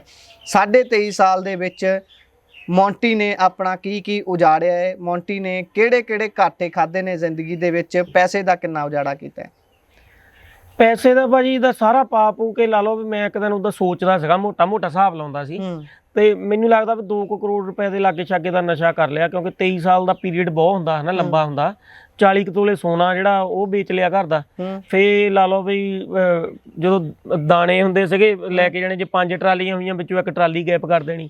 ਫੇਰ ਜਿੱਦਾਂ ਖਾਦ ਪਾਉਣੀ ਆ, ਜੇ ਲਾ ਲਓ ਵੀ 40 ਬੋਰੇ ਪਾਉਣੇ ਆ ਤੇ ਵਿੱਚੋਂ 5 ਹੀ ਪਾਉਣੇ, 15 ਦੇ ਪੈਸੇ ਖਾ ਜਾਣੇ। ਜੇ ਸਪਰੇਅ ਲੈ ਕੇ ਆਉਣੀ ਆ 15,000 ਦੀ ਲਿਆਂਦੀ ਆ ਦਵਾਈ ਸਪਰੇਅ ਵਾਲੀ, ਤੇ ਵਿੱਚੋਂ 4,000 ਦੀ 3,000 ਦੀ ਪਾਉਣੀ ਆ, ਬਾਕੀ ਉਹ ਪੈਸੇ ਖਾ ਜਾਣੇ। ਮਤਲਬ ਹਰੇਕ ਪਾਸੇ ਬੰਦੇ ਨੂੰ ਇਹ ਹੁੰਦਾ ਮੈਂ ਇਧਰੋਂ ਵੀ ਟਾਂਕਾ ਲਾ ਲਵਾਂ, ਇਧਰੋਂ ਵੀ ਟਾਂਕਾ ਲਾ ਲਵਾਂ, ਇਧਰੋਂ ਵੀ ਮੈਂ ਆਪਣਾ ਆਪਣੇ ਘਰਦਿਆਂ ਨਾਲ ਦਗਾ ਕਰੀ ਜਾਣਾ। ਭਾਜੀ ਉਹ ਬੰਦੇ ਦੀ ਮਜਬੂਰੀ ਹੁੰਦੀ ਨਾ, ਬੰਦੇ ਨੂੰ ਉਦੋਂ ਇੰਨੀ ਸੋਚ ਨਹੀਂ ਹੁੰਦੀ ਮੈਂ ਘਰ ਦਾ ਨੁਕਸਾਨ ਕਰਨ ਡਿਆ। ਉਹਨੂੰ ਤੇ ਇਹ ਹੁੰਦਾ ਵੀ ਮੇਰੇ ਢਿੱਡ ਵਿੱਚ ਦੱਸਦਾ ਨਸ਼ਾ ਚੱਲ ਜਾਵੇ, ਮੈਂ ਸਰੂਰ ਕਿੱਦਾਂ ਲੈਣਾ ਉਹ ਬੰਦਾ ਦੇਖਦਾ ਹੁੰਦਾ। ਉਹਨੂੰ ਇਹ ਨਹੀਂ ਮਤਲਬ ਹੁੰਦਾ ਵੀ ਮੇਰੇ ਘਰ ਦੇ ਕੀ ਸੋਚਣਗੇ, ਲੋਕ ਕੀ ਸੋਚਣਗੇ, ਉਹਨੂੰ ਕਿਸੇ ਨਾਲ ਕੋਈ ਮਤਲਬ ਨਹੀਂ ਹੁੰਦਾ, ਸਿਰਫ ਪੈਸਾ ਦੇਖਦਾ। ਲੁੱਟ ਖੋ ਕੀਤੀ ਹੈ ਮੌਂਟੀ ਮਾਨ ਨੇ? ਨਹੀਂ, ਬਾਹਰ ਨਹੀਂ ਕਦੇ ਭਾਜੀ ਇਦਾਂ ਦਾ ਕੰਮ ਨਹੀਂ ਕੀਤਾ, ਬਾਹਰ ਕਦੇ ਵੀ ਨਹੀਂ ਜ਼ਿੰਦਗੀ 'ਚ ਕੀਤਾ। ਤੇ ਪਰ ਇਹ ਵਿਚਾਰ ਆਉਂਦਾ ਕਿਉਂਕਿ ਨਸ਼ੇ ਵਾਲੇ ਅੱਜ ਕੱਲ ਦੇਖਦੇ ਆ ਕਿ ਮਿੰਟ ਲਾਉਂਦੇ ਨੇ, ਦਾਤਰ ਕੋਲ ਰੱਖਦੇ ਨੇ, ਮਾਰਦੇ ਨੇ, ਠਾਹ ਦੇਣੀ, ਜੋ ਕੁਝ ਹੁੰਦਾ ਖੋ ਕੇ ਲੈ ਜਾਂਦੇ ਨੇ, ਉਹਦੇ ਨਾਲ ਨਸ਼ਾ ਕਰ ਲੈਂਦੇ ਨੇ। ਐਦਾਂ ਦੇ ਤੁਹਾਡੇ ਗਰੁੱਪ 'ਚ ਬੰਦੇ ਸੀਗੇ? ਜਾਂ ਤੁਹਾਨੂੰ ਕਦੀ ਕਿਸੇ ਨੇ ਕਿਹਾ ਹੀ ਹੋਵੇ, ਤੁਸੀਂ ਤਾਂ ਕਹਿੰਦੇ ਹੋ ਮੈਂ ਨਹੀਂ ਕੀਤਾ, ਤੁਹਾਨੂੰ ਕਦੀ ਕਿਸੇ ਨੇ ਕਿਹਾ ਹੋਵੇ ਵੀ ਭਾਈ ਅੱਜ ਪੈਸੇ ਹੈ ਨਹੀਂਗੇ, ਚੱਲ ਇਹ ਕੰਮ ਕਰਕੇ? ਨਹੀਂ, ਆਈਡੀਆ ਤਾਂ ਬੰਦੇ ਦਿੰਦੇ ਰਹਿੰਦੇ ਹੁੰਦੇ ਸੀ, ਉਹ ਫਲਾਣੇ ਤੋਂ ਇੰਨੇ ਪੈਸੇ ਹੁੰਦੇ ਆ ਦੇਖੀਏ ਕਰਕੇ, ਉਹ ਮੈਂ ਜਾਓ ਭਰਾਵਾ, ਮਤਲਬ ਤੋੜ ਝੱਲਣੀ। ਭਾਈ ਆਪਣੇ ਇੱਕ ਮਨ ਵਿੱਚ ਵੀ ਚੀਜ਼ਾਂ ਆਉਂਦੀਆਂ ਨਾ, ਇੱਕ ਪਰ ਇੱਕ ਗੱਲ ਆ, ਕੋਈ ਮਾਣ ਵਾਲੀ ਗੱਲ ਨਹੀਂ ਹੈਗੀ, ਭਾਵੇਂ ਕੋਈ ਰਜਵਾੜੇ ਦਾ ਪੁੱਤ ਹੋਵੇ, ਨਸ਼ਾ ਹਾਲਾਤ ਲੈ ਆਉਂਦਾ ਉਦਾਂ ਦੇ। ਮਤਲਬ ਜੇ ਮੈਂ ਹੁਣ ਚਲੋ 23 ਸਾਲ ਕਰਕੇ ਤੇ ਉਹਦੇ ਵਿੱਚੋਂ ਨਿਕਲਿਆ, ਇਹ ਗਲਤੀ ਨਹੀਂ ਕੀਤੀ, ਪਰ ਇਹ ਨਹੀਂ ਮੈਂ ਕਹਿੰਦਾ ਜਿਵੇਂ ਲਗਾਤਾਰ ਕਰਦਾ ਰਹਿੰਦਾ ਤੇ ਸ਼ਾਇਦ ਉਹ ਦਿਨ ਆ ਜਾਂਦੇ। ਇਹ ਤਾਂ ਮਾਲਕ ਦਾ ਸ਼ੁਕਰ ਆ, ਪ੍ਰਮਾਤਮਾ ਦਾ, ਮੈਨੂੰ ਉੱਥੋਂ ਚਲੋ 23 ਸਾਲਾਂ ਬਾਅਦ ਹੀ ਭਾਵੇਂ ਮੋੜ ਤੇ ਲਿਆ, ਮੈਨੂੰ ਇਸ ਜ਼ਿੰਦਗੀ ਦਾ ਵੀ ਉਹਨੇ ਦਿਖਾਲ ਦਿੱਤਾ ਸਵਾਦ ਵੀ ਆਹ ਜ਼ਿੰਦਗੀ ਕਿੱਦਾਂ ਦੀ ਆ ਨਾ। ਉਹ ਨਰਕ ਭਰੀ ਜ਼ਿੰਦਗੀ ਵਿੱਚ ਮੈਂ ਆਪ ਧੱਸਿਆ ਸੀ, ਪਰ ਪ੍ਰਮਾਤਮਾ ਨੇ ਮੈਨੂੰ ਬਾਹੋਂ ਫੜ ਕੇ ਬਾਹਰ ਕੱਢ ਲਿਆ ਉਹਦੇ ਵਿੱਚੋਂ। ਅੱਛਾ, ਸਹੀ ਗੱਲ ਹੈ। ਤੇ ਪੈਸੇ ਦਾ ਤਾਂ ਹੋ ਗਿਆ, ਪੈਸੇ ਦਾ ਤਾਂ ਜਿਹੜਾ ਘਾਟਾ ਖਾਦਾ ਬੰਦਾ ਪੂਰਾ ਕਰ ਲੈਂਦਾ, ਪਰ ਜਿਹੜੀ ਰਿਸ਼ਤਿਆਂ 'ਚ ਰਗੜ ਲੱਗਦੀ ਆ ਉਹ ਕਦੀ ਠੀਕ ਨਹੀਂ ਹੁੰਦੀ। ਉਹ ਤਾਂ ਗੰਢ ਇੱਕ ਵਾਰੀ ਪੈ ਗਈ, ਕਹਿੰਦੇ ਧਾਗਾ ਮੁੜ ਕੇ ਸਿੱਧਾ ਨਹੀਂ ਹੁੰਦਾ। ਰਿਸ਼ਤਿਆਂ 'ਚ ਕਿੰਨੇ ਕੁ ਘਾਟੇ ਖਾਦੇ ਮੌਂਟੀ ਨੇ ਨਸ਼ਾ ਕਰਦਿਆਂ? ਰਿਸ਼ਤਿਆਂ 'ਚ ਭਾਜੀ ਸਾਰੇ ਜਣੇ ਦੂਰ ਹੋਈ ਜਾਂਦੇ ਸੀਗੇ, ਤੇ ਬਾਕੀ ਜਿੰਨੇ ਵੀ ਰਿਸ਼ਤੇਦਾਰ ਸੀ, ਕਿਉਂਕਿ ਉਹਨਾਂ ਨੂੰ ਪਤਾ ਹੁੰਦਾ ਸੀ ਇਹਨੇ ਰੱਜਿਆ ਆ, ਨਾਲ ਬਿਠਾਉਣਾ ਕਿਸੇ ਨੇ, ਨਾਲ ਕੀ ਬਿਠਾਉਣਾ ਜੀ। ਅਗਲੇ ਕਹਿੰਦੇ ਅਸੀਂ ਕਿਤੇ ਸ਼ਹਿਰ ਨੂੰ ਵੀ ਇਹਨੂੰ ਨਾਲ ਲੈ ਕੇ ਜਾਂਦੇ, ਅਸੀਂ 4 ਜਣੇ ਸਹੀ ਆ, 5ਵਾਂ ਅੱਖਾਂ ਮੀਟਣ ਡਿਆ ਤਾਂ ਸਾਡੀ ਬੇਇੱਜ਼ਤੀ ਹੋਊਗੀ। ਉਹ ਮਤਲਬ ਗਲਤੀਆਂ ਤੇ ਮੇਰੀਆਂ ਸੀ, ਰਿਸ਼ਤੇਦਾਰਾਂ ਦੀਆਂ ਥੋੜ੍ਹੋ ਸੀ। ਤੇ ਬਾਕੀ ਉਹ ਬਾਣੀ ਕਹਿੰਦੀ ਟੂਟੀ ਗੰਢਣ ਹਾਰ ਗੋਪਾਲ, ਉਹ ਮਤਲਬ ਟੁੱਟੀਆਂ ਨੂੰ ਗੰਢਣ ਵਾਲਾ ਪ੍ਰਮਾਤਮਾ ਆ। ਜੇ ਚੰਗੇ ਹੋਏ ਆ, ਅੱਜ ਚੰਗੇ ਪਾਸੇ ਲੱਗੇ ਆ, ਤੇ ਪ੍ਰਮਾਤਮਾ ਨੇ ਆਪੇ ਹੀ ਸਾਰੇ ਟੁੱਟੀਆਂ ਗੰਢ ਦੇਣੀਆਂ। ਉਹ ਬੜਾ ਬਿਆਨ ਸਰਾਉਂਦੇ ਨੇ ਹੁਣ ਤੁਹਾਨੂੰ? ਹਾਂਜੀ, ਹੁਣ ਫੋਨ ਆਉਂਦੇ, ਉਹ ਮੇਰੀਆਂ ਵੀਡੀਓ ਦੇਖਦੇ ਜਦੋਂ ਮੈਂ ਪਾਉਣਾ ਸਪੈਸ਼ਲ, ਫਿਰ ਮੈਨੂੰ 3-4 ਦਿਨਾਂ ਬਾਅਦ ਫੋਨ ਵੀ ਆਉਂਦਾ, ਆਹ ਤੇਰੀ ਵੀਡੀਓ ਬਹੁਤ ਵਧੀਆ ਸੀ, ਤੇ ਉਹ ਤੋਂ ਮੈਨੂੰ ਪੋਜ਼ਿਟਿਵ એનર્ਜੀ ਮਿਲਦੀ ਆ ਯਾਰ। ਜਿਹੜੇ ਬੰਦੇ ਮੈਨੂੰ ਮਤਲਬ ਦੇਖ ਕੇ ਜਿਨ੍ਹਾਂ ਦੇ ਮਨ ਵਿੱਚ ਮੇਰੇ ਪ੍ਰਤੀ ਨਫ਼ਰਤ ਆ ਜਾਂਦੀ ਹੁੰਦੀ ਸੀ ਵੀ ਇਹ ਕਿਹੜੀ ਜ਼ਿੰਦਗੀ ਵਿੱਚ ਫਸਿਆ ਆ, ਤੇ ਅੱਜ ਉਹ ਮੈਨੂੰ ਦੇਖ ਕੇ ਮੈਨੂੰ ਫੋਨ ਕਰਦੇ ਆ, ਮੈਨੂੰ ਹੋਰ ਐਪਰੀਸ਼ੀਏਟ ਕਰਦੇ ਆ ਕਿ ਵੀ ਚੰਗੇ ਪਾਸੇ ਲੱਗਾ ਆ ਤੇ ਵਧੀਆ ਤਰੀਕੇ ਨਾਲ ਆਪਣੀ ਜ਼ਿੰਦਗੀ ਜੀਣ ਡਿਆ ਨਾ। ਕਿਉਂਕਿ ਹੁਣ ਆਪਣੇ ਪਰਿਵਾਰ 'ਚ ਰਹੀਦਾ ਆ, ਵਧੀਆ ਬੰਦਿਆਂ ਦੇ ਵਿੱਚ ਰਹੀਦਾ ਆ, ਵਧੀਆ ਤਰੀਕੇ ਨਾਲ ਜ਼ਿੰਦਗੀ ਜੀਂਦੇ ਆ। ਹੁਣ ਜੀਵਨ ਜਿਹੜਾ ਬੜਾ ਸੁਖਾਲਾ ਚੱਲਣ ਡਿਆ। ਜੀ। ਸੋ 23 ਸਾਲਾਂ ਦੇ ਵਿੱਚ, 23 ਸਾਲ ਤੋਂ ਵੱਧ ਦੇ ਨਸ਼ੇ ਦੇ ਸਮੇਂ ਦੇ ਦੌਰਾਨ ਸਭ ਤੋਂ ਘਟੀਆ ਇੱਕ ਇਨਸੀਡੈਂਟ ਕੋਈ ਦੱਸਣਾ ਹੋਵੇ, ਇੱਕ ਘਟਨਾ ਦੱਸਣੀ ਹੋਵੇ ਜਿਹਨੂੰ ਤੁਹਾਡੇ ਮਨ ਜ਼ਿਹਨ ਚੋਂ ਕੱਢਿਆ ਨਹੀਂ ਜਾ ਸਕਦਾ, ਤਾਂ ਉਹ ਅਟੁੱਟ ਰਹਿਣੀ ਹੈ, ਉਹ ਅਡਿੱਗ ਰਹਿਣੀ ਹੈ, ਉਹ ਕੋਈ ਇਦਾਂ ਦੀ ਘਟਨਾ ਤੁਹਾਡੇ ਮਨ 'ਚ? ਭਾਜੀ ਘਟਨਾ ਮੈਂ ਤੁਹਾਨੂੰ ਦੱਸਦਾ ਨਾ, ਮੈਂ ਸਮੈਕ ਪੀ ਲਈ ਜ਼ਿਆਦਾ, ਉਦੋਂ ਸਮੈਕ ਦਾ ਦੌਰ ਚੱਲਦਾ। ਕਿਹੜਾ ਦੌਰ, ਕਿਹੜੇ ਸੰਨ ਦੀ ਗੱਲ ਹੋਊਗੀ? ਇਹ ਲਾ ਲਓ ਵੀ ਅੱਜ ਤੋਂ 14 ਸਾਲ ਪਹਿਲਾਂ ਦੀ ਗੱਲ ਹੋਊਗੀ। ਤੇ ਮੈਂ ਸਮੈਕ ਪੀ ਲਈ, ਤੇ ਸਮੈਕ ਪੀ ਕੇ ਤੇ ਮਾਤਾ ਮੇਰੀ ਰਾਤ ਨੂੰ 9-10 ਵਜੇ ਨਾ ਮੇਰੇ ਮੂਹਰੇ ਏਦਾਂ ਰੋਟੀ ਪਾ ਕੇ ਰੱਖ ਗਈ, ਤੇ ਰੋਟੀ ਪਾ ਕੇ ਰੱਖ ਗਈ। ਮੈਂ ਜ਼ਿਆਦਾ ਇੰਨੀ ਪੀਤੀ ਸੀ, ਮੈਂ ਉੱਥੇ ਗੱਡ ਹੋ ਗਿਆ, ਤੇ ਰੋਟੀ ਦੇ ਉੱਤੇ? ਹਾਂਜੀ, ਉੱਥੇ ਇਦਾਂ ਹੀ ਡੈਪਿਆਂ ਤੇ ਉਹ ਆਲੇ ਦੁਆਲੇ ਕੀੜੀਆਂ ਚੱਲਣ ਲੱਗ ਪਈਆਂ, ਮੇਰੇ ਸਿਰ 'ਚ ਕੀੜੀਆਂ ਚੱਲਣ, ਮੂੰਹ 'ਚ ਕੀੜੀਆਂ ਆ ਗਈਆਂ। ਮਤਲਬ ਜਿੱਦਾਂ ਤੁਹਾਨੂੰ ਪਤਾ ਪੁਰਾਣੇ ਘਰ ਸੀ, ਤੇ ਕੀੜੀਆਂ। ਜਦੋਂ ਮਾਤਾ ਅੱਧੇ ਘੰਟੇ ਬਾਅਦ ਭਾਂਡੇ ਚੱਕਣਾ ਹੀ ਮੈਂ ਗੱਡ ਹੋਇਆ ਪਿਆ ਸੀ, ਤੇ ਮਾਤਾ ਨੇ ਜਾ ਕੇ ਡੈਡੀ ਨੂੰ ਉਠਾਲਿਆ, ਡੈਡੀ ਨੇ ਜਾ ਕੇ ਚਾਚੇ ਨੂੰ ਉਠਾਲਿਆ, ਤੇ ਉਹਨਾਂ ਨੇ ਫਿਰ ਭਰਾਵਾ ਮੇਰੇ ਤੇ 3 ਡਾਂਗਾ ਤੋੜੀਆਂ ਉਦੋਂ। ਤੇ ਮੈਂ ਜਿੱਦਾਂ ਮਤਲਬ ਆ ਮੇਰੇ ਲਾਸ਼ਾਂ ਇੰਨੀਆਂ ਪਈਆਂ ਸੀ। ਆ ਮੇਰਾ ਫਰੈਂਡ ਹੈ ਇੱਕ, ਹੁਣ ਬਾਹਰ ਗਿਆ, ਪੰਮਾ ਉਹਦਾ ਨਾਂ, ਉਹ ਇੰਗਲੈਂਡ ਵਿੱਚ ਆ। ਤੇ ਉਹ ਸਵੇਰ ਨੂੰ ਮੈਨੂੰ ਦੇਖਣ ਆਇਆ ਤਾਂ ਉਹਦੀਆਂ ਅੱਖਾਂ 'ਚੋਂ ਪਾਣੀ ਆ ਗਿਆ ਮੇਰੀ ਢੂਈ ਦੇਖ ਕੇ, ਇੰਨਾ ਜ਼ਿਆਦਾ ਕੁੱਟਿਆ ਮੈਨੂੰ, ਚੱਕ ਚੱਕ ਕੇ ਫੜ ਕੇ ਬਾਲਾਂ ਕੰਧਾਂ 'ਚ ਮਾਰਦੇ ਸੀ ਇਦਾਂ ਫੜ ਕੇ। ਉਹ ਮਤਲਬ ਪਰ ਮੈਂ ਉਹਨਾਂ ਦੇ ਅੰਦਰ ਦਰਦ ਸੀ, ਦਰਦ ਉਹ ਸੁਧਾਰਨਾ ਚਾਹੁੰਦੇ ਸੀ, ਪਰ ਮੈਂ ਕੁੱਤੇ ਦੀ ਪੂਛ ਫੇ ਉਹ ਜਦੋਂ 1-2 ਦਿਨ ਉੱਥੇ ਔਖੇ ਸੌਖੇ ਕੱਢ ਲੈ, ਮੁੜ ਕੇ ਫੇਰ ਉਧਰਲੇ ਪਾਸੇ ਜਿੱਦਾਂ ਹੀ ਪੈਰਾਂ ਤੇ ਆਏ ਫੇਰ ਚੱਕ ਲਿਆ ਕੰਮ। ਮਤਲਬ ਬੰਦਾ ਯਾਰ ਬਹੁਤ ਘਰਦਿਆਂ ਨੂੰ ਦੁਖੀ ਕਰਦਾ, ਬਹੁਤ ਮਤਲਬ ਤੰਗ ਕਰਦਾ। ਕਿਸੇ ਦਾ ਜੀ ਕਰਦਾ ਵੀ ਜਦੋਂ ਪੁੱਤ ਭਰ ਜਵਾਨੀ ਵਿੱਚ ਪਾਲ ਪੋਸ ਕੇ ਕੀਤਾ ਹੋਵੇ ਤਾਂ ਉਹਨੂੰ ਹੱਥੀ ਕੁੱਟਿਆ ਜਾਵੇ। ਮਤਲਬ ਉਹ ਬੰਦੇ ਦੀਆਂ ਗਲਤੀਆਂ ਹੁੰਦੀਆਂ, ਉਹ ਵੀ ਜਵਾਨ ਪੁੱਤ ਨੂੰ, ਕਹਿੰਦੇ ਜਵਾਨ ਪੁੱਤ, ਕੱਲਾ ਪੁੱਤ ਨਾਲ ਕੱਲਾ ਮਤਲਬ ਹਾਲਾਤ ਬੰਦਾ ਇਦਾਂ ਦੇ ਲੈ ਆਉਂਦਾ ਆਪਣੇ ਵੀ ਘਰ ਦੇ ਵਿੱਚ ਦੁਖੀ ਹੋ ਕੇ ਕਰਨ ਕੀ ਯਾਰ, ਮਰਦਾ ਥੋੜੋ ਦੇਖ ਹੁੰਦਾ ਰੋਜ਼ ਵੀ ਰੋਜ਼ ਪੁੱਤ ਅੱਖਾਂ ਮੂਹਰੇ, ਉਹਨੂੰ ਪਤਾ ਵੀ ਨਸ਼ੇ ਨੇ ਤਾਂ ਮਾਰਨਾ ਹੀ ਆ ਬੰਦੇ ਨੂੰ। ਸਹੀ ਗੱਲ। ਅੱਜ ਤੱਕ ਭਾਜੀ ਜਿੰਨੇ ਵੀ ਬੰਦੇ ਮਰੇ ਤੁਸੀਂ ਦੇਖੇ ਹੋਊਗੇ, ਨਸ਼ਾ ਕਰਨ ਵਾਲਾ ਜ਼ਰੂਰ ਮਰਿਆ ਹੋਊਗਾ, ਨਸ਼ਾ ਛੱਡਣ ਲੱਗੇ ਕੋਈ ਬੰਦਾ ਨਹੀਂ ਅੱਜ ਤੱਕ ਮਰਿਆ। ਸਹੀ ਗੱਲ ਹੈ, ਪਰ ਫੇਰ ਵੀ ਛੱਡਦੇ ਕਿਉਂ ਨਹੀਂ ਭਾਜੀ? ਉਹ ਵਹਿਮ ਵਿੱਚ ਫਸੇ ਹੁੰਦੇ, ਸਾਡੇ ਤੋਂ ਤੋੜ ਨਹੀਂ ਝੱਲੀ ਜਾਣੀ, ਅੰਗ ਖੜ ਜਾਣਾ ਸਾਡਾ। ਆ ਤੁਹਾਡੇ ਸਾਹਮਣੇ ਆ, ਮੇਰੇ ਨਾਲ ਦੌੜ ਲਾ ਲਓ, ਜੇ ਮੈਨੂੰ ਯਕੀਨ ਆ ਤੁਸੀਂ ਪਹਿਲਾਂ ਥੱਕ ਜਾਣਾ, ਮੈਂ ਨਹੀਂ ਥੱਕੂਗਾ। ਅੱਛਾ ਯਾਰ ਬੰਦਾ ਅੰਦਰੋਂ ਰਿਕਵਰ ਹੋਣ ਲੱਗ ਪੈਂਦਾ ਹੌਲੀ ਹੌਲੀ ਆਪਣੀ ਬੋਡੀ। ਨਾਲੇ ਪੋਜ਼ਿਟਿਵਿਟੀ ਵੀ ਕੰਮ ਕਰਦੀ ਹੈ ਬੰਦੇ ਦੇ ਸਰੀਰ ਦੇ ਅੰਦਰ, ਜਿੰਨੀ ਸਕਾਰਾਤਮਕਤਾ ਹੋਊਗੀ ਉਹ ਕੰਮ ਕਰਦੀ ਹੈ। ਭਾਜੀ ਪੋਜ਼ਿਟਿਵ ਚੀਜ਼ ਹੋਣੀ ਬਹੁਤ ਜ਼ਰੂਰੀ ਆ, ਉਹੀ ਤੁਹਾਡਾ ਨਸ਼ਾ ਛਡਾਉਂਦੀ ਆ। ਹੁਣ ਮੈਂ ਆਪਣੀ ਰੋਜ਼ਮਰਾ ਦੀ ਜ਼ਿੰਦਗੀ ਦੀ ਗੱਲ ਦੱਸਦਾ, ਦਿਹਾੜੀ ਵਿੱਚ ਕੋਈ ਜ਼ਰੂਰੀ ਥੋੜਾ ਮੇਰੇ ਨਾਲ ਸਾਰਾ ਕੁਝ ਪੋਜ਼ਿਟਿਵ ਹੀ ਹੁੰਦਾ, ਮੇਰੇ ਨਾਲ ਨੈਗੇਟਿਵ ਚੀਜ਼ਾਂ ਵੀ ਹੁੰਦੀਆਂ ਉਹ, ਪਰ ਮੈਂ ਨੈਗੇਟਿਵ ਚੀਜ਼ਾਂ ਨੂੰ ਲੀਵ ਇਟ ਕਰ ਦਿੰਦਾ, ਪਿੱਛੇ ਛੱਡ ਦਿੰਦਾ। ਅੱਜ ਤੱਕ ਚਲੋ ਮੈਂ ਹੁਣ ਇੱਕ ਵਾਰ ਮੁੜ ਤੋਂ ਤੁਹਾਨੂੰ ਉਹੀ ਚੀਜ਼ ਪੁੱਛ ਲੈਣਾ ਕਿ ਹੁਣ ਤਾਂ ਤੁਸੀਂ ਦੱਸ ਰਹੇ ਹੋ ਕਿ 10 ਮਹੀਨਿਆਂ ਤੋਂ ਉੱਤੇ ਨਸ਼ਾ ਛੱਡੇ ਨੂੰ ਹੋ ਚੁੱਕੇ ਨੇ, ਤੁਸੀਂ ਮੁੜ ਤੋਂ ਸੁਚਾਰੂ ਰੂਪ ਨਾਲ ਜ਼ਿੰਦਗੀ ਚਲਾ ਰਹੇ ਹੋ, ਆਪਣੇ ਪਰਿਵਾਰ ਨੂੰ ਦੇਖ ਰਹੇ ਹੋ, ਪਰ ਹੁਣ ਇਸ ਜ਼ਿੰਦਗੀ ਦੇ ਦੌਰਾਨ ਪਿਛਲੇ 10 ਮਹੀਨਿਆਂ ਦੇ ਵਿੱਚ ਕੋਈ ਇਦਾਂ ਦਾ ਦੋਸਤ, ਕੋਈ ਪੁਰਾਣਾ ਮਿੱਤਰ ਉਹਨੇ ਆਫਰ ਕੀਤਾ ਹੋਵੇ ਵੀ ਆ ਜਾ ਭਾਈ ਚੱਲੀਏ ਫਲਾਨੀ ਜਗ੍ਹਾ, ਬੜਾ ਵਧੀਆ ਸਮਾਨ ਮਿਲਦਾ? ਮੈਂ ਤੁਹਾਨੂੰ ਦੱਸਦਾ ਭਾਜੀ ਹਾਸੇ ਨਾਲ, ਉਹ ਬੰਦੇ ਦਾ ਨਾਮ ਵੀ ਲੈ ਦੇਵਾਂ? ਕੋਈ ਨਾ, ਉਹ ਸਾਨੂੰ ਨਹੀਂ ਕੋਈ ਇਸ਼ੂ। ਮੈਂ ਪਤਾ ਕੀ ਚੱਕਰ ਹੋਇਆ, ਮੈਂ ਆਉਂਦਾ ਸੀਗਾ ਅੰਮ੍ਰਿਤਸਰ ਤੋਂ ਇੱਧਰ ਨੂੰ ਜਲੰਧਰ ਨੂੰ, ਹਾਂਜੀ, ਰਾਹ ਵਿੱਚ ਰਈਏ 'ਚ ਨਾ ਮੇਰਾ ਜੀ ਕੀਤਾ, ਮੈਂ ਕਿਹਾ ਉੱਥੇ ਬ੍ਰੈਸਟਾ ਤੇ ਕਾਫੀ ਪੀਨੇ ਆ। ਅੱਛਾ। ਤੇ ਮੈਂ ਨਾ ਮੈਨੂੰ ਲੱਗਾ ਵੀ ਬ੍ਰੈਸਟਾ ਖਰੇ ਪਿੱਛੇ ਲੰਘ ਗਿਆ, ਤੇ ਮੈਂ ਰਈਏ ਵਾਲੇ ਪੁਲ ਦੇ ਥੱਲੇ ਨਾ ਰੁਕ ਕੇ ਮੈਂ ਬੰਦੇ ਇੱਕ ਨੂੰ ਤਾਕੀ ਖੋਲੀ ਗੱਡੀ ਦੀ, ਸ਼ੀਸ਼ਾ ਡਾਊਨ ਕੀਤਾ, ਮੈਂ ਕਿਹਾ ਭਾਜੀ ਵੀ ਇੱਥੇ ਬ੍ਰੈਸਟਾ ਕਿੱਥੇ ਆ? ਉਹ ਸਵੇਰ ਦਾ ਟਾਈਮ ਸੀ 9 ਵਜੇ ਦਾ। ਮੈਨੂੰ ਕਹਿੰਦਾ ਕੀ ਗੱਲ ਟੁੱਟਾ ਲੱਗਦਾ? ਉਦੋਂ ਮੈਨੂੰ ਛੱਡੇ ਨੂੰ ਵੀ 2.5 ਮਹੀਨੇ ਹੋਏ ਸੀ, ਮਤਲਬ ਜਦੋਂ ਚਿਹਰੇ ਉੱਤੇ ਇੰਨੀ ਰੌਣਕ ਨਹੀਂ ਸੀ ਉਦੋਂ ਆਈ ਹਰੇ। ਤੇ ਮੈਨੂੰ ਕਹਿੰਦਾ ਟੁੱਟਾ ਲੱਗਦਾ, ਮੈਂ ਕਿਹਾ ਨਹੀਂ ਭਾਜੀ ਮੈਂ ਕਲੀਨ ਆ, ਮੈਂ ਨਸ਼ਾ ਨਹੀਂ ਕਰਦਾ, ਹੁਣ ਮੈਨੂੰ 2.5 ਮਹੀਨੇ ਹੋ ਗਏ। ਉਹ ਭਰਾਵਾ ਉਹਨੇ ਗੱਡੀ ਖੋਲੀ, ਮੇਰੇ ਨਾਲ ਬਹਿ ਕੇ ਆਣ ਕੇ, ਉਹਦੇ ਏਦਾਂ ਬੈਗ ਪਾਇਆ ਸੀ, ਬੈਗ ਵਿੱਚੋਂ ਏਦਾਂ ਏਡੀਆਂ ਬਿੱਟਾਂ ਉਹਦੇ ਕੋਲ ਬੰਨੀਆਂ ਪਈਆਂ ਸੀ 25-25 ਮਿਲੀਆਂ ਦੀਆਂ। ਕਿਹੜੀ ਚੀਜ਼? 20-25 ਦੀਆਂ ਚਿੱਟੇ ਦੀਆਂ। ਅੱਛਾ। ਮੈਨੂੰ ਕਹਿੰਦਾ ਲੈ ਫੜ ਲਾ, ਫ੍ਰੀ ਲਾ, ਪੰਨੀ ਵੀ ਦਿੰਦਾ ਤੈਨੂੰ, ਟੀਕੇ ਨਾਲ ਲਾਉਣਾ ਕਿ ਪੰਨੀ ਨਾਲ ਲਾਉਣਾ? ਅੱਛਾ। ਮੈਂ ਹੱਥ ਜੋੜਾਂ, ਮੈਂ ਕਿਹਾ ਭਾਜੀ ਵੀ ਮੈਂ ਨਹੀਂ ਨਸ਼ਾ ਕਰਦਾ ਹੈਗਾ, ਮੈਨੂੰ 2.5 ਮਹੀਨੇ ਹੋ ਗਏ। ਮੈਂ ਜਦੋਂ ਖਰੇ ਰੱਬ ਹੀ ਇਮਤਿਹਾਨ ਲੈਣ ਡਿਆ ਸੀ। ਤੇ ਉਹ ਭਰਾਵਾ ਆਪਣੀਆਂ ਗੱਲਾਂ ਦੱਸਣ ਲੱਗ ਪਿਆ, ਮੇਰਾ ਨਾਮ ਆ, ਮੈਨੂੰ ਇਦਾਂ, ਮੇਰੇ ਤੋਂ ਪੁਲਿਸ ਵਾਲੇ ਵੀ ਡਰਦੇ ਆ, ਮੈਂ ਲਾਤੀ ਵੀ ਇਹਨਾਂ ਨੂੰ ਗਾਲਾਂ ਕੱਢ ਕੇ ਆਇਆ, ਇਦਾਂ ਦੀਆਂ ਗੱਲਾਂ ਕਰਨ ਲੱਗ ਪਿਆ ਗੱਡੀ 'ਚ ਬਹਿ ਕੇ। ਤੇ ਉਹਨੇ ਮੁੜ ਕੇ ਭਰਾਵਾ ਮੈਂ ਮਾਲਕ ਅੱਗੇ ਅਰਦਾਸ ਕੀਤੀ, ਮੈਂ ਕਿਹਾ ਪ੍ਰਮਾਤਮਾ ਮੈਨੂੰ ਹੁਣ ਮਸੀਹ ਤੂੰ ਇਸ ਦਲਦਲ ਵਿੱਚੋਂ ਕੱਢਿਆ, ਵੀ ਇਹਨੂੰ ਹੁਣ ਗੱਡੀ 'ਚੋਂ ਲਾ ਦੇ ਕਿਸੇ ਤਰੀਕੇ ਨਾਲ। ਫਿਰ ਕਿੱਦਾਂ ਕੀਤਾ? ਫਿਰ ਮੈਂ ਕਿਹਾ ਭਾਜੀ ਜਾ ਯਾਰ, ਮੈਂ ਨਹੀਂ ਇਹ ਚੀਜ਼ ਨੂੰ, ਲੈ ਲਾ ਆ ਫ੍ਰੀ ਦਿੰਦਾ ਤੈਨੂੰ, ਨੰਬਰ ਲੈ ਲਾ ਮੇਰੇ ਤੋਂ, ਗਾਂ ਵੀ ਲੋੜ ਪੈ ਜਾਂਦੀ ਆ।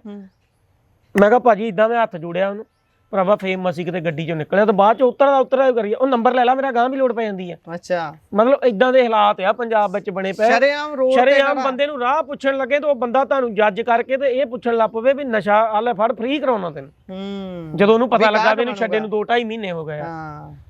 ਹੋਣੀਆਂ ਇਦਾਂ ਬੈਗ ਦੇ ਵਿੱਚ ਸ਼ਰੇਆਮ ਪਾ ਕੇ ਉੱਥੇ ਚੌਂਕ ਰਈਏ ਵਾਲੇ ਪੁਲ ਦੇ ਥੱਲੇ ਖੜਾ। ਪੁਲਿਸ ਨੂੰ ਨਹੀਂ ਦੀਦੇ ਇਹ? ਨਹੀਂ ਦੀਦੇ ਆ ਭਾਜੀ, ਉਹ ਜਿਹੜੀਆਂ ਐਨਕਾਂ ਨਹੀਂ ਹੁੰਦੀਆਂ ਨੋਟਾਂ ਵਾਲੀਆਂ ਥੱਦੀ ਵਾਲੀਆਂ, ਉਹ ਐਨਕਾਂ ਨਹੀਂ ਦੀਣ ਦਿੰਦੀਆਂ। ਅੱਛਾ। ਦੀਦਾ ਸਾਰਾ ਕੁਝ ਹੀ ਆ। ਤੇ ਤੁਸੀਂ ਤਾਂ ਹੁਣ ਨਸ਼ਾ ਕਰਦੇ ਰਹੇ ਹੋ, ਤੁਹਾਨੂੰ ਤਾਂ ਬਹੁਤ ਸਾਰੇ ਟਿਕਾਣਿਆਂ ਦਾ ਵੀ ਖੂਫੀਆ ਦਾ ਪਤਾ ਹੋਊਗਾ, ਕਿੱਥੇ ਕਿੱਥੇ ਵਿਕਦਾ, ਕਿੱਦਾਂ ਵਿਕਦਾ। ਤੁਸੀਂ ਨਹੀਂ ਕਦੀ ਸੋਚਿਆ ਵੀ ਇਹਨਾਂ ਦਾ ਭਾਂਡਾ ਭੰਨਿਆ ਜਾਵੇ? ਭਾਜੀ ਭਾਂਡਾ ਤਾਂ ਬੰਦਾ ਤਾਂ ਭੰਨੇ ਨਾ ਵੀ ਜਾਂ ਪੱਕੇ ਤੌਰ ਤੇ ਕੋਈ ਕਾਰਵਾਈ ਹੋਣੀ ਹੋਵੇ। ਤੁਹਾਨੂੰ ਨਹੀਂ ਯਕੀਨ ਨਹੀਂ ਮੰਨਦੇ ਭਾਜੀ? 1% ਮੈਨੂੰ ਕੀ, ਕਿਸੇ ਪੰਜਾਬੀ ਨੂੰ ਵੀ ਹੈ ਨਹੀਂ ਯਾਰ। ਕੋਈ ਵੀ ਆਫੀਸਰ ਆਉਂਦਾ ਆ ਹਨਾ, ਕੋਈ ਆਫੀਸਰ ਆਉਂਦਾ ਆ, ਉਹ ਜਦੋਂ ਚੇਂਜ ਹੋ ਕੇ ਆਉਂਦਾ ਆ ਤਾਂ ਉਹ ਆਣ ਕੇ ਕਹਿੰਦਾ ਵੀ ਆਲੇ ਦੁਆਲੇ ਵਾਲੇ ਇਲਾਕਿਆਂ ਨੂੰ ਵੀ ਜਿਹੜੇ ਮੋਹਤਵਾਰ ਬੰਦੇ ਹੁੰਦੇ ਉਹਨਾਂ ਨੂੰ ਸੱਦਦਾ, ਆਪਣੇ ਕੋਲ ਥਾਣੇ ਸੱਦ ਲੈਂਦਾ, ਥਾਣੇ ਸੱਦ ਕੇ ਕਹਿੰਦਾ ਵੀ ਹਾਂਜੀ ਵੀ ਨੰਬਰ ਦਿਓ ਸਾਨੂੰ ਤੇ ਦੱਸੋ ਨਾਂ ਲਿਖਾਓ ਕਿਹੜਾ ਪਿੰਡ 'ਚ ਨਸ਼ੇ ਵੇਚਦਾ। ਉਹ ਨਾਮ ਲਿਖ ਦਿੰਦੇ ਆ, ਉਹ ਨਾਮ ਲਿਖ ਦਿੰਦੇ ਆ। ਉਹ ਜਿਹੜੇ ਪੁਰਾਣੇ ਹੁੰਦੇ ਆ ਵੇਚਦੇ, ਉਹਨਾਂ ਨੂੰ ਪਤਾ ਹੁੰਦਾ ਪਹਿਲਾਂ ਜਿਹਨੇ ਚੇਂਜ ਹੋਣਾ ਹੁੰਦਾ ਆ, ਉਹ ਦੱਸ ਜਾਂਦਾ ਵੀ ਅੱਜ ਤੋਂ ਇੰਨੇ ਪੈਸੇ ਆਉਂਦੇ, ਤੋਂ ਇੰਨੇ ਆਉਂਦੇ ਆ। ਤੇ ਜਦੋਂ ਜਿਹੜਾ ਨਵਾਂ ਆਉਂਦਾ ਆ, ਨਵਾਂ ਵੇਚਣ ਲੱਗ ਜਾਂਦਾ, ਉਹਦਾ ਫਿਰ ਪਿੰਡ ਵਾਲੇ ਦੱਸ ਜਾਂਦੇ ਆ, ਫਿਰ ਉਹਦਾ ਵੀ ਕਾਰਵਾਈ ਕਿਸੇ ਤੇ ਕੋਈ ਨਹੀਂ ਹੁੰਦੀ, ਰਜਿਸਟਰ ਤੇ ਚੜ ਜਾਂਦਾ। ਉਹ ਵੀ ਫਿਰ ਪੱਕੀਆਂ ਤੇ ਪੈ ਜਾਂਦਾ। ਤੇ ਆ ਜਿਹੜੀਆਂ ਜ਼ਮੀਨਾਂ ਇਹ ਪ੍ਰਾਪਰਟੀਆਂ ਨਾਲ ਜ਼ਬਤ ਕਰਦੇ, ਸਾਰਾ ਕੁਝ ਕਰਦੇ ਆ, ਇਹ ਸਾਰੇ ਲੋਕ ਦਿਖਾਵੇ ਆ, ਲੋਕਾਂ ਮੂਹਰੇ ਨੰਬਰ ਬਣਾਉਣ ਨੂੰ। ਤੁਸੀਂ ਉਹਨਾਂ ਨੂੰ ਇੰਨੇ ਹੋਣ ਜੋਗੇ ਕਰਦੇ ਕਿਉਂ? ਐਡੇ ਕਰਦੇ ਕਿਉਂ? ਪਾਲਣ ਕਿਉਂ ਦਿੰਦੇ ਹੋ? ਹਾਂ, ਪਾਲਣ ਕਿਉਂ ਦਿੰਦੇ? ਉਹ ਤੁਹਾਡੀ ਛਤਰਛਾਇਆ ਹੇਠ ਪਾਲਦੇ ਆ। ਤੇ ਜਦੋਂ ਉਦੋਂ ਤੋਂ ਤੁਸੀਂ ਹਿੱਸੇ ਲਈ ਜਾਂਦੇ ਆ, ਤੇ ਜਦੋਂ ਉਹ ਫਿਰ ਵੱਡੇ ਮਹਿਲ ਖੜੇ ਕਰ ਲੈਂਦੇ ਆ, ਉਹ ਤੁਹਾਨੂੰ ਵੀ ਅੱਖਾਂ ਦਿਖਾਲਣ ਲੱਗ ਪੈਂਦੇ ਆ। ਜਿਹੜਾ ਤੇ ਨਾਲ ਸੈਟਿੰਗ ਤੇ ਚੱਲੀ ਜਾਂਦਾ, ਉਹ ਤਾਂ ਭਾਵੇਂ ਸਾਰੀ ਉਮਰ ਚੱਲੀ ਜਾਵੇ। ਤੇ ਜਿਹੜਾ ਲੱਗਦਾ ਵੀ ਹੁਣ ਇਹ 3-5 ਕਰਨ ਲੱਗਾ, ਉਹ ਤੇ ਫਿਰ ਇਦਾਂ ਦੀ ਕਾਰਵਾਈ ਵੀ। ਪਰ ਇਹ ਮੋਂਟੀ ਭਾਈ ਕਿਹਾ ਜਾਂਦਾ ਹੈ ਕਿ ਜਿਹੜੇ ਕਿਸੇ ਦੇ ਪੁੱਤਾਂ ਨੂੰ ਮਾਰਦੇ ਨੇ ਬਚਦੇ ਆਪ ਵੀ ਨਹੀਂ। ਪਰ ਤੁਸੀਂ ਤਾਂ ਇਹ ਸਾਰੀਆਂ ਚੀਜ਼ਾਂ ਦੇਖੀਆਂ ਨੇ, ਮਹਿਲ ਪੈਂਦੇ ਦੇਖੇ ਨੇ ਜਾਂ ਫਿਰ ਉਹ ਉੱਜੜਦੇ ਵੀ ਦੇਖੇ ਨੇ ਜਿਹੜੇ ਇਦਾਂ ਨਸ਼ਾ ਵੇਚਦੇ ਨੇ ਲੋਕਾਂ ਨੂੰ? ਭਾਜੀ ਇੱਕ ਮੈਂ ਤੁਹਾਨੂੰ ਦੱਸਦਾ ਵੀ ਇੱਕ ਪੰਕਤੀ ਆ, ਤਪੋਂ ਰਾਜ ਰਾਜੋ ਨਰਕ। ਤਪੱਸਿਆ ਕਰਦੇ ਹੋਏ ਰਾਜ ਭਾਗ ਮਿਲਦੇ ਆ, ਤੇ ਰਾਜ ਭਾਗ ਕਰਦੇ ਹੋਏ ਇਦਾਂ ਦੀਆਂ ਬੰਦਾ ਗਲਤੀਆਂ ਕਰ ਦਿੰਦਾ, ਉਹ ਨਰਕਾਂ 'ਚ ਫਿਰ ਜਾਣਾ ਪੈਂਦਾ। ਇਹ ਸੱਚਾਈ ਆ। ਇਹ ਉਹ ਮਤਲਬ ਜਿੱਦਾਂ ਦਾ ਤੁਸੀਂ ਬੀਜਣਾ ਨਾ, ਉਦਾਂ ਦਾ ਤੁਹਾਨੂੰ ਵੱਢਣਾ ਹੀ ਪੈਣਾ। ਮੈਂ ਤੁਹਾਨੂੰ ਇੱਕ ਛੋਟੀ ਜਿਹੀ ਕਹਾਣੀ ਸੁਣਾ ਦਵਾਂ, 1-2 ਮਿੰਟ? ਜ਼ਰੂਰ। ਇੱਕ ਵਾਰੀ ਨਾ ਬੀਰਬਲ ਨੇ ਅਕਬਰ ਨੂੰ ਕਿਹਾ, ਕਹਿੰਦਾ ਵੀ ਇੱਕ ਮੈਨੂੰ 3 ਜਨਮਾਂ ਦਾ ਰੱਜਾ ਬੰਦਾ ਲਿਆ ਦੇ, ਇੱਕ 3 ਜਨਮਾਂ ਦਾ ਭੁੱਖਾ ਲਿਆ ਦੇ। ਉਹ ਬੀਰਬਲ ਸੀਗਾ ਦਿਮਾਗੀ, ਉਹ ਗਿਆ ਤੇ ਸ਼ਾਮ ਤੱਕ 2 ਬੰਦੇ ਲੈ ਆਇਆ। ਕਹਿੰਦਾ ਜੀ ਇਹ 3 ਜਨਮਾਂ ਦਾ ਰੱਜਾ ਆ ਤੇ ਆਹ ਵਾਲਾ 3 ਜਨਮਾਂ ਦਾ ਭੁੱਖਾ ਆ। ਉਹ ਕਹਿੰਦਾ ਵੀ ਤੈਨੂੰ ਕਿੱਦਾਂ ਪਤਾ ਇਹ 3 ਜਨਮਾਂ ਦਾ ਰੱਜਾ ਆ ਤੇ ਆਹ ਭੁੱਖਾ ਆ? ਹਾਂਜੀ। ਕਹਿੰਦਾ ਦੇਖੋ ਜੀ, ਇਹ ਹੈਗਾ ਦੁਕਾਨਦਾਰ ਆ ਬਹੁਤ ਵਧੀਆ, ਜਿਹੜਾ ਮੈਂ ਕਹਿੰਦਾ 3 ਜਨਮਾਂ ਦਾ ਰੱਜਾ ਆ ਨਾ, ਇਹ ਦਾਨ ਪੁੰਨ ਵੀ ਕਰਦਾ ਆ। ਜੇ ਪਿਛਲੇ ਜਨਮ ਵਿੱਚ ਇਹਦੇ ਕੋਲ ਕੁਝ ਹੁੰਦਾ ਹੋਇਆ ਤੇ ਇਹਨੇ ਤਾਂ ਹੀ ਗਾਂਹ ਲਈ ਕੀਤਾ। ਜੇ ਇਹਨੂੰ ਢਿੱਡ ਭਰਨ ਦੇ ਲਾਲੇ ਪੈ ਰਹਿੰਦੇ ਨੇ, ਗਾਂਹ ਲਈ ਕਿੱਥੋਂ ਕਰਨਾ ਸੀ? ਇਹ ਤੋਂ ਪਿਛਲੇ ਜਨਮ 'ਚ ਸੀਗਾ, ਇਹਨੇ ਉਦੋਂ ਕੀਤਾ ਤੇ ਇਹਨੂੰ ਹੁਣ ਮਿਲਿਆ ਆ, ਇਹ ਹੁਣ ਵੀ ਕਰਦਾ, ਇਹਨੂੰ ਗਾਂਹ ਵੀ ਮਿਲਣਾ। ਤੇ ਆਹ ਜਿਹੜਾ 3 ਜਨਮਾਂ ਦਾ ਇਹ ਭੁੱਖਾ ਆ। ਇਹ ਕਹਿੰਦਾ ਤੈਨੂੰ ਕਿੱਦਾਂ ਪਤਾ ਭੁੱਖਾ ਆ? ਕਹਿੰਦਾ ਜੀ ਇਹ ਘਾਈ ਆ, ਘਾਹ ਖੋਦਦਾ। ਕਹਿੰਦਾ ਇਹਨੂੰ ਸਾਰੀ ਦਿਹਾੜੀ ਢਿੱਡ ਭਰਨ ਦੇ ਲਾਲੇ ਪੈ ਰਹਿੰਦੇ, ਘਾਹ ਖੋਦਦਾ, ਘੋੜੇ ਵਾਲਿਆਂ ਨੂੰ ਵੇਚ ਕੇ ਆਪਣਾ ਪਰਿਵਾਰ ਪਾਲਦਾ, ਰੱਬ ਦਾ ਨਾਂ ਇਹਨੇ ਕਦੇ ਮੂੰਹ ਤੇ ਨਹੀਂ ਧਰਿਆ। ਤੇ ਜੇ ਤੋਂ ਪਿਛਲੇ ਜਨਮ ਵਿੱਚ ਕੁਝ ਹੁੰਦਾ ਤੇ ਇਹਨੇ ਗਾਂਹ ਲਈ ਵੀ ਕਰਨਾ ਸੀ। ਇਹਦੇ ਤੋਂ ਪਿਛਲੇ ਜਨਮ 'ਚ ਹੈ ਨਹੀਂ ਸੀ, ਇਹਨੇ ਗਾਂਹ ਲਈ ਨਹੀਂ ਕੀਤਾ, ਇਹਨੂੰ ਹੁਣ ਨਹੀਂ ਮਿਲਿਆ, ਇਹ ਹੁਣ ਵੀ ਨਹੀਂ ਕਰਦਾ, ਇਹਨੂੰ ਗਾਂਹ ਵੀ ਨਹੀਂ ਮਿਲਣਾ। ਮਤਲਬ ਜਿੱਦਾਂ ਦਾ ਅਸੀਂ ਬੀਜੀ ਜਾਂਦੇ ਆ, ਉਦਾਂ ਦਾ ਅਸੀਂ ਵੱਢਣਾ ਪੈਣਾ ਸਾਨੂੰ। ਇਹ ਸੱਚਾਈ ਆ। ਮਤਲਬ ਜੇ ਅੱਜ ਤੁਸੀਂ ਕਿਸੇ ਦੇ ਧੀ ਪੁੱਤ ਨੂੰ ਨਸ਼ਾ ਦਿੰਦੇ ਆ, ਇਹ ਜ਼ਰੂਰੀ ਨਹੀਂ ਵੀ ਤੁਹਾਡੇ ਬੱਚੇ ਬਚੇ ਰਹਿ ਜਾਣਗੇ। ਨਸ਼ਾ ਛੱਡਣ ਦਾ ਐਕਸਪੀਰੀਅੰਸ ਕਿੱਦਾਂ ਦਾ ਰਿਹਾ?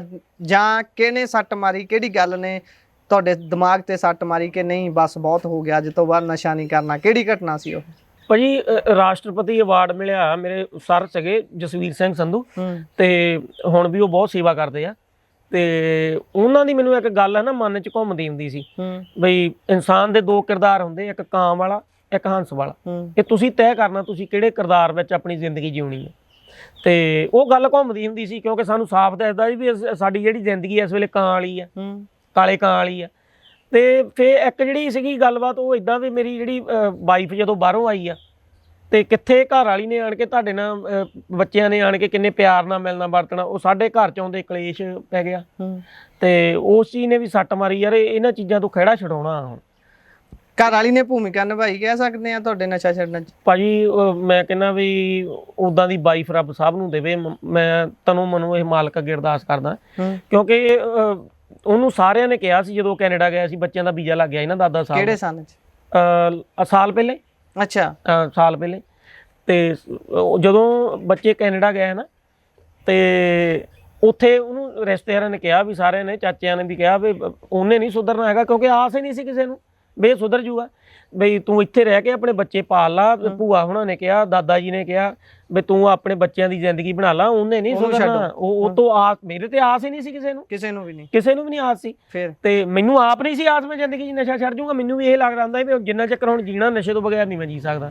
ਪਰ ਜਦੋਂ ਮੈਂ ਯਤਨ ਕੀਤਾ ਤੇ ਉਸ ਚੀਜ਼ ਨਿਕਲਿਆ, ਹੰਭਲਾ ਮਾਰਿਆ। ਫਿਰ ਉਹਨਾਂ ਨੇ ਕਿੱਦਾਂ ਯੋਗਦਾਨ ਤੁਹਾਡੀ ਜ਼ਿੰਦਗੀ 'ਚ ਪਾਇਆ ਇਸ ਗੱਲ ਨੂੰ ਲੈ ਕੇ, ਨਸ਼ਾ ਛੱਡਣ ਨੂੰ ਲੈ ਕੇ? ਤੇ ਉਹ ਦੇਖੋ, ਉਹ ਜਦੋਂ ਨਾ ਉਹਨੂੰ ਇਹ ਗੱਲ ਕਹੀ, ਉਹਨੇ ਇਹ ਨਹੀਂ ਸੋਚਿਆ ਵੀ ਮੈਂ ਚਲੋ ਇੱਥੇ ਰਹਿ ਕੇ ਬੱਚਿਆਂ ਦੀ ਜ਼ਿੰਦਗੀ ਬਣਾ ਲਵਾਂ ਆਪਣੇ। ਉਹ ਵਾਪਸ ਤਾਂ ਆ ਗਈ। ਉਹ ਕਹਿੰਦੀ ਵੀ ਜੇ ਮੈਂ ਨਾ ਗਈ ਤੇ ਇਹਨੇ ਨਸ਼ਾ ਵੱਧ ਕਰਨ ਲੱਗ ਪੈਣਾ, ਹਜੇ ਤਾਂ ਮੈਂ ਮਾੜਾ ਮੋਟਾ ਕੰਟਰੋਲ ਰੱਖਦੀ ਹਾਂ ਤੇ ਇਹਨੇ ਖਤਮ ਹੋ ਜਾਣਾ। ਉਹ ਮੇਰੇ ਕਰਕੇ ਉੱਥੋਂ ਕੈਨੇਡਾ ਛੱਡ ਕੇ ਆ ਗਏ। ਤੇ ਉਹ ਫਿਰ ਇਦਾਂ ਦੀ ਘਰ ਵਾਲੀ ਤਾਂ ਆਪੇ ਹੀ ਬੰਦੇ ਨੇ ਕਹਿਣਾ ਪ੍ਰਮਾਤਮਾ ਸਭ ਨੂੰ ਦੇਵੇ।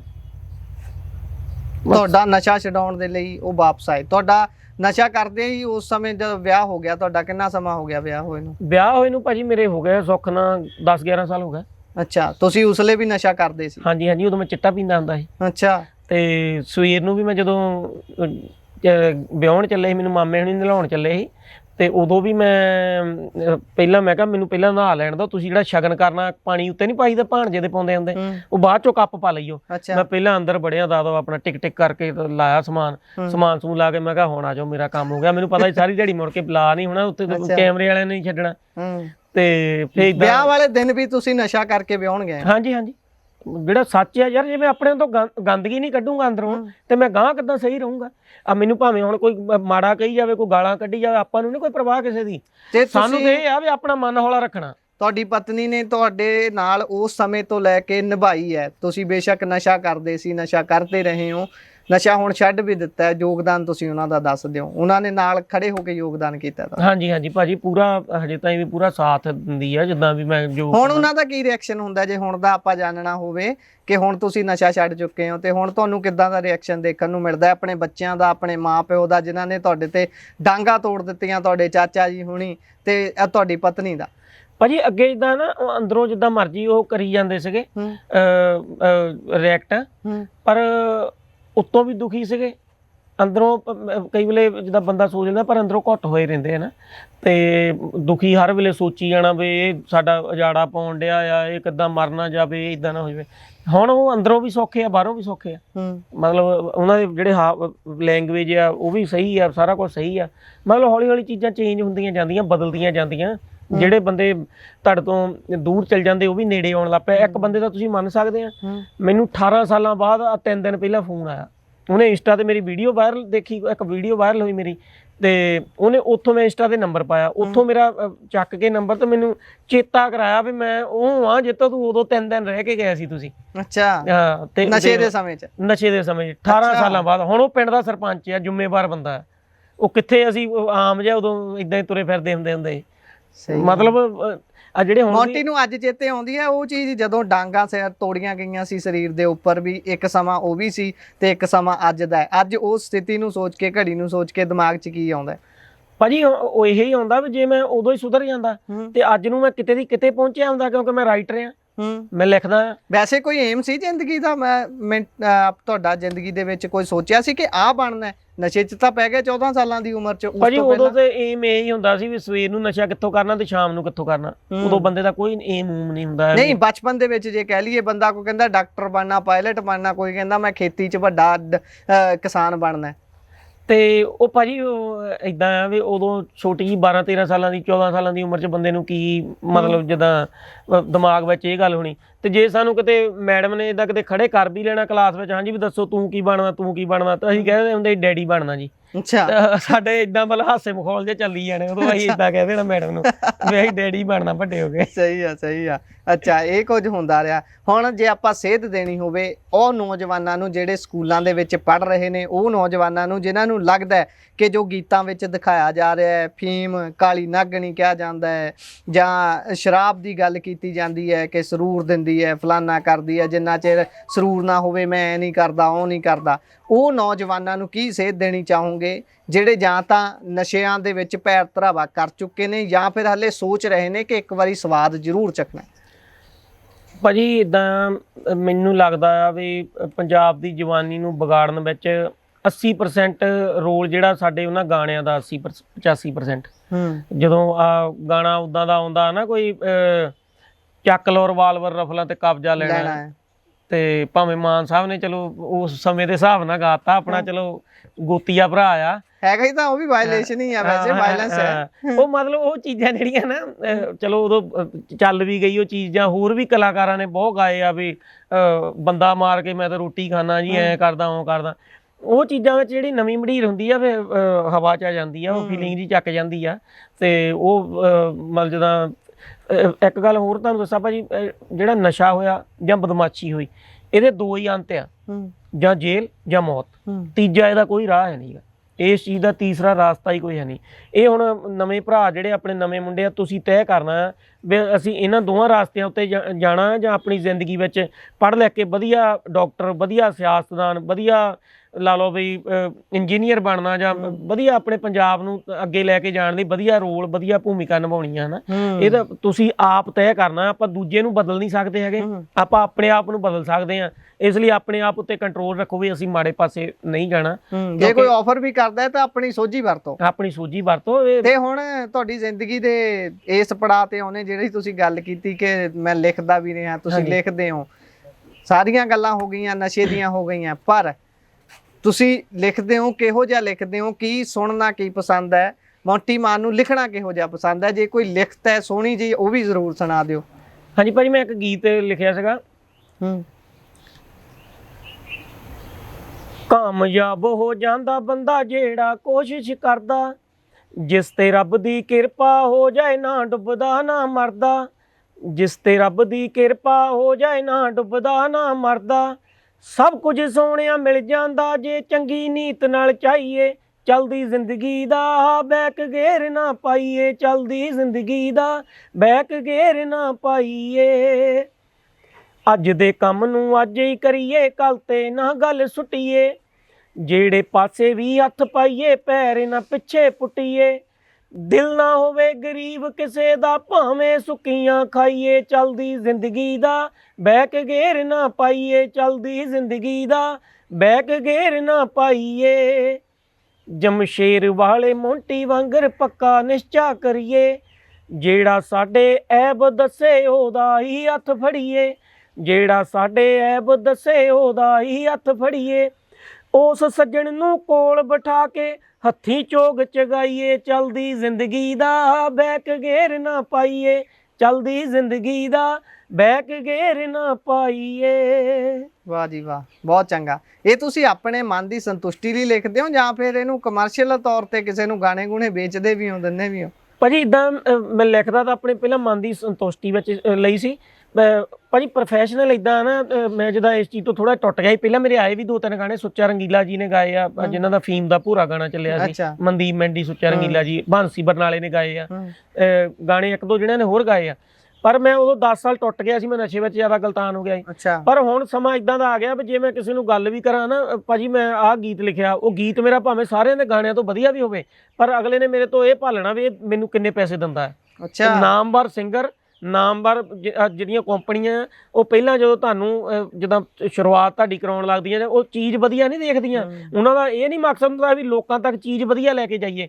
ਅੱਜ ਜਿਹੜੇ ਵਧੀਆ ਲਿਖਣ ਵਾਲੇ ਉਹ ਤਾਂ ਹੀ ਘਰਾਂ 'ਚ ਬੈਠੇ ਆ, ਤਾਂ ਹੀ ਨਹੀਂ ਕੋਈ ਬਾਤ ਪੁੱਛਦਾ, ਲਾਂਚ ਕਰਨ ਦੇ ਪੈਸੇ ਲੈਂਦੇ। ਹਾਂਜੀ ਹਾਂਜੀ, ਜਿਹੜੇ ਲੁੱਚ ਘੜੋਚ ਲਿਖਦੇ ਆ, ਚੱਕ ਲਓ, ਮਾਰ ਲਓ, ਰੱਖ ਲਓ, ਤੜ ਲਓ, ਉਹ ਤੁਸੀਂ ਆ 5 ਮਿੰਟ 'ਚ ਉਦਾਂ ਦਾ ਗਾਣਾ ਲਿਖ ਹੋ ਜਾਂਦਾ। ਉਹ ਭਾਵੇਂ ਰੋਜ਼ ਕਿਸੇ ਨੂੰ ਦੇਈ ਚਲੋ, ਤੇ ਉਹਦੇ 'ਚ 2-4 ਗੱਡੀਆਂ ਪਾਉਣੀਆਂ, 2-4 ਨਸ਼ਿਆਂ ਦੇ ਨਾਂ ਪਾਉਣੇ ਆ, ਕੁੜੀ ਦਾ ਲੱਕ ਮਿਲਣਾ, ਬਸ ਗਾਣਾ ਪੂਰਾ ਹੋ ਗਿਆ। ਬਸ ਜੀ ਬਸ 2 ਠੁਮਕੇ ਲਵਾ ਦਿੱਤੇ ਕੁੜੀ ਦੇ ਗਾਣੇ 'ਚ, ਤੇ ਤੁਸੀਂ ਆਪੇ ਗਾਣਾ ਚੱਲ ਗਿਆ। ਉਹ ਤੁਸੀਂ ਦੇਖਿਆ ਹੋਣਾ ਵੀ ਗਾਣਾ ਨਹੀਂ ਦੇ ਦੇ ਗੇੜਾ ਸ਼ੌਂਕ ਨਾਲ ਨਨਾਨੇ ਗੋਲੀਏ ਕਿੱਦਾਂ ਚੱਲਿਆ ਨਾ, ਉਹ ਮਤਲਬ ਗਾਣਾ ਵਧੀਆ ਸੀ, ਚਲੋ ਠੀਕ ਆ ਨਾ। ਪਰ ਕਈ ਗਾਣੇ ਇਦਾਂ ਦੇ ਹੁੰਦੇ ਆ ਵੀ ਉਹ ਜਿਹੜੇ ਭੈਣ ਭਰਾ ਉਦਾਂ ਦੇ ਗਾਣਿਆਂ ਤੇ ਡੀਜੇ ਉੱਤੇ ਨੱਚਣ ਲੱਗ ਪੈਂਦੇ ਆ। ਉਹ ਗਾਣੇ ਦਾ ਮਤਲਬ ਕੁਛ ਹੋਰ ਹੁੰਦਾ ਆ। ਤੂੰ ਨਹੀਂ ਬੋਲਦੀ ਰਕਾਨੇ, ਤੂੰ ਨਹੀਂ ਬੋਲਦੀ, ਤੇਰੇ 'ਚ ਤੇਰਾ ਯਾਰ ਬੋਲਦਾ। ਉਹ ਇਦਾਂ ਦੇ ਗਾਣੇ ਜਿਹੜੇ ਆ ਫਿਰ ਮੁੜ ਕੇ ਭੈਣ ਭਰਾ ਨਾਲੇ ਤੋਂ ਭੰਗੜਾ ਪਾਉਣ ਡਏ ਹੁੰਦੇ ਆ, ਭਾਵੇਂ ਮਾਸੀ ਦਾ ਪੁੱਤ ਆ, ਭਾਵੇਂ ਭੂਆ ਦਾ ਪੁੱਤ ਆ, ਉਹ ਨਾਲੇ ਇੱਕ ਦੂਜੇ ਨਾਲ ਭੰਗੜਾ ਪਾਉਂਦੇ ਨਾਲੇ ਐਂ ਕਰੀ ਜਾਂਦੇ, ਜਿੱਦਾਂ ਉਹ ਸਮਝਦੇ ਨਹੀਂ ਯਾਰ ਉਹ ਗਾਣੇ ਦੇ ਲਫ਼ਜ਼ ਕੀ ਆ, ਵੀ ਸਾਡਾ ਰਿਸ਼ਤਾ ਕੀ ਆ। ਇਹ ਚੀਜ਼ਾਂ ਸਾਡੇ ਵਿੱਚੋਂ ਖਤਮ ਹੁੰਦੀਆਂ ਜਾਂਦੀਆਂ। ਇਹ ਤਾਂ ਹੈ। ਤੇ ਮੌਂਟੀ ਮਾਨ ਪੰਜਾਬ ਦੇ ਅਸਲ ਮੁੱਦਿਆਂ ਤੇ ਕਿੰਨਾ ਕੁ ਸਹਿਰਦਾ ਹੈ? ਉਹਨੂੰ ਕੀ ਲੱਗਦਾ ਕਿ ਪੰਜਾਬ ਦੇ ਵਿੱਚ ਇਸ ਸਮੇਂ ਦਾ ਜੋ ਦੌਰ ਚੱਲ ਰਿਹਾ, ਜਿਸ ਤਰੀਕੇ ਦੇ ਨਾਲ ਪੰਜਾਬ ਦੀ ਸਥਿਤੀ ਹੈ ਇਸ ਸਮੇਂ, ਇੱਕ ਪਾਸੇ ਕਹੀ ਜਾਂਦੇ ਪੰਜਾਬ ਸਿਰ ਕਰਜ਼ਾ ਬਹੁਤ ਹੈ, ਕਰੋੜਾਂ ਦੇ ਅਰਬਾਂ ਦੇ ਵਿੱਚ ਕਈ ਹਜ਼ਾਰ ਕਰੋੜ ਦਾ ਕਰਜ਼ਾ ਹੈ। ਦੂਸਰੇ ਬੰਨੇ ਗੱਲ ਹੁੰਦੀ ਹੈ ਪੰਜਾਬ ਦੇ ਧਰਾਤਲ ਦੀ, ਕਿ ਨਸ਼ਿਆਂ ਦੀ ਆਪਾਂ ਗੱਲ ਕਰ ਹੀ ਚੁੱਕੇ ਹਾਂ, ਧਰਾਤਲ ਤੇ ਹਾਲਾਤ ਕਿਹੋ ਜਿਹੇ ਨੇ। ਤੀਜੇ ਪਾਸੇ ਗੱਲ ਹੁੰਦੀ ਹੈ ਪੰਜਾਬ ਦੇ ਪਾਣੀਆਂ ਦੀ, ਚੌਥੇ ਪਾਸੇ ਗੱਲ ਹੁੰਦੀ ਹੈ ਪੰਜਾਬ ਦੇ ਹੱਕਾਂ ਦੀ, ਚੰਡੀਗੜ੍ਹ ਕਹਿ ਲਓ ਜਾਂ ਹੋਰ ਕਈ ਤਰ੍ਹਾਂ ਦੇ ਫੰਡ ਜਿਹੜੇ ਰੁਕੇ ਹੋਏ ਨੇ। ਮੌਂਟੀ ਮਾਨ ਇਹਨਾਂ ਚੀਜ਼ਾਂ ਨੂੰ ਵੀ ਲੈ ਕੇ ਸੋਚਦਾ, ਕੁਝ ਸੋਚਦੇ ਹੋ ਇਹਨਾਂ ਨੂੰ ਲੈ ਕੇ? ਕਿਉਂਕਿ ਹੁਣ ਤੁਸੀਂ ਆਪਣੇ ਆਪ ਨੂੰ ਵਿਅਸਤ ਰੱਖਣ ਦੀ ਕੋਸ਼ਿਸ਼ ਕਰਦੇ ਆ, ਤੁਹਾਨੂੰ ਕਈ ਵਾਰੀ ਕਈ ਧਰਨਿਆਂ 'ਚ ਵੀ ਦੇਖੀਦਾ, ਤਾਂ ਉਹਨਾਂ ਚੀਜ਼ਾਂ ਨੂੰ ਰੁਝਾਨ ਕੋਈ ਹੈ, ਕੋਈ ਦੇਖਦੇ ਹੋ, ਧਿਆਨ ਰੱਖਦੇ ਹੋ ਉਹਨਾਂ ਚੀਜ਼ਾਂ ਦਾ ਕਿ ਸਰਕਾਰ ਕਰ ਕੀ ਰਹੀ ਹੈ? ਭਾਜੀ ਪੰਜਾਬ ਦੇ ਅਸਲ ਮੁੱਦੇ ਉਹ ਥੋੜ੍ਹਾ ਆ। ਤੁਸੀਂ ਕੋਈ ਚੰਗੀ ਚੀਜ਼ ਜਿਹੜੀ ਆ, ਚੰਗੀ ਚੀਜ਼ ਠਾਉਂਗੇ ਨਾ, ਉਹਦੇ ਵਿਊ ਬਹੁਤ ਘੱਟ ਹੋਊਗੇ। ਪੰਜਾਬ ਦੇ ਅਸਲ ਮੁੱਦੇ ਇਸ ਵੇਲੇ ਪਤਾ ਕੀ ਚੱਲਣ ਡਿਆ? ਪੰਜਾਬ ਦੇ ਇਸ ਵੇਲੇ ਅਸਲ ਮੁੱਦੇ ਹੈਗੇ ਆ ਹਨੀ ਸੇਠੀ ਤੇ ਪ੍ਰੈਂਕਲ। ਪੰਜਾਬ ਦੇ ਅਸਲ ਮੁੱਦੇ ਹੈਗੇ ਇਸ ਵੇਲੇ ਸੁੱਖ ਰਤੀਆ, ਉਹਦਾ ਜੋ ਕੁਝ ਚੱਲਣ ਡਿਆ ਆ।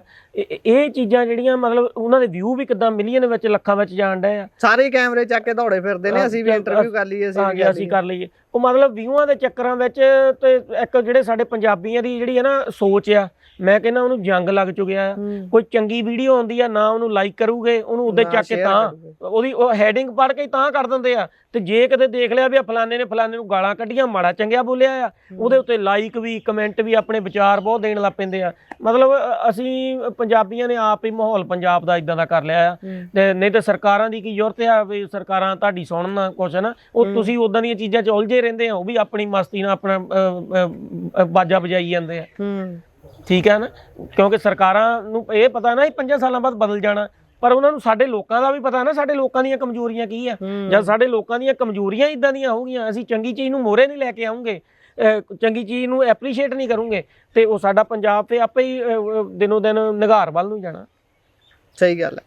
ਸੋ ਮੋਂਟੀ ਮਾਨ ਜੀ, ਤੁਸੀਂ ਬਹੁਤ ਚੰਗੀਆਂ ਗੱਲਾਂ ਕੀਤੀਆਂ ਨੇ। ਅੰਤ ਦੇ ਵਿੱਚ ਕੋਈ ਸੇਧ ਭਰਿਆ ਮੈਸੇਜ ਦੇਣਾ ਚਾਹੂੰ ਸਾਡੀ ਆਡੀਅנס ਨੂੰ ਤਾਂ ਜ਼ਰੂਰ। ਭਾਜੀ ਮੈਂ ਆਡੀਅנס ਨੂੰ ਤੇ ਇਹ ਕਹਿਣਾ ਚਾਹੁੰਦਾ ਵੀ ਆਪਣੇ ਬੱਚਿਆਂ ਦਾ ਵੀ ਖਿਆਲ ਰੱਖੋ।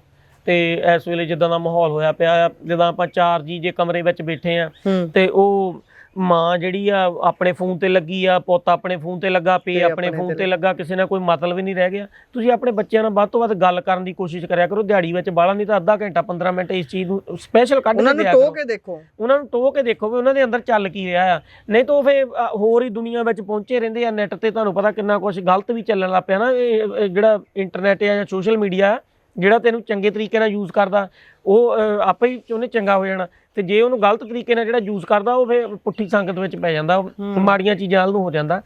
ਤੇ ਪੰਜਾਬੀਆਂ ਨੂੰ ਮੈਂ ਇਹ ਬੇਨਤੀ ਕਰਦਾ ਵੀ ਜੇ ਆਪਣੇ ਪੰਜਾਬ ਨੂੰ ਬਚਾਉਣਾ ਚਾਹੁੰਦੇ ਆ, ਆਪਾਂ ਆਪਣੀ ਆਪਣੀ ਜ਼ਿੰਮੇਵਾਰੀ ਚੱਕ ਲਈਏ ਵੀ ਮੈਂ ਨਸ਼ਾ ਨਹੀਂ ਕਰਨਾ। ਦੂਜਾ ਜਿੱਦਾਂ ਮਰਜ਼ੀ ਆ ਉਹਦੀ ਜ਼ਿੰਦਗੀ ਕੀ ਆ ਕੀ ਨਹੀਂ, ਜਿਹੜਾ ਬੰਦਾ ਨਸ਼ੇ ਕਰਦਾ ਆਪਣੇ ਆਪ ਨੂੰ ਅੰਦਰੋਂ ਇੰਨੇ ਕੁ ਸਟਰੋਂਗ ਕਰ ਲਓ, ਤੇ ਫੇਰ ਹੀ ਅਸੀਂ ਕਿਸੇ ਦੀ ਵੀ ਬਾਂਹ ਫੜਨ ਜੋਗੇ ਫੇਰ ਹੀ ਹੋ ਸਕਦੇ। ਜੇ ਚੰਗੇ ਸਮਾਜ ਦੀ ਸਿਰਜਣਾ ਫੇਰ ਹੋ ਸਕਦੀ। ਪਹਿਲ ਮੈਂ ਆਪਣੇ ਆਪ ਤੋਂ ਕਰਨੀ ਆ। ਜੇ ਮੈਂ ਅੱਜ ਸਹੀ ਹੋਇਆ ਤਾਂ ਮੈਂ ਤਾਂ ਇੰਟਰਵਿਊ ਕਰ ਰਿਹਾ, ਮੈਂ ਤਾਂ ਬੋਲ ਰਿਹਾ ਆ। ਜੇ ਮੈਂ ਉਹੀ ਨਸ਼ਾ ਕਰਦਾ ਹੁੰਦਾ, ਮੇਰੇ 'ਚ ਜ਼ਰੂਰਤ ਹੀ ਨਹੀਂ ਪੈਣੀ ਤੁਹਾਡੇ ਬਰਾਬਰ ਬਹਿਣ ਦੀ।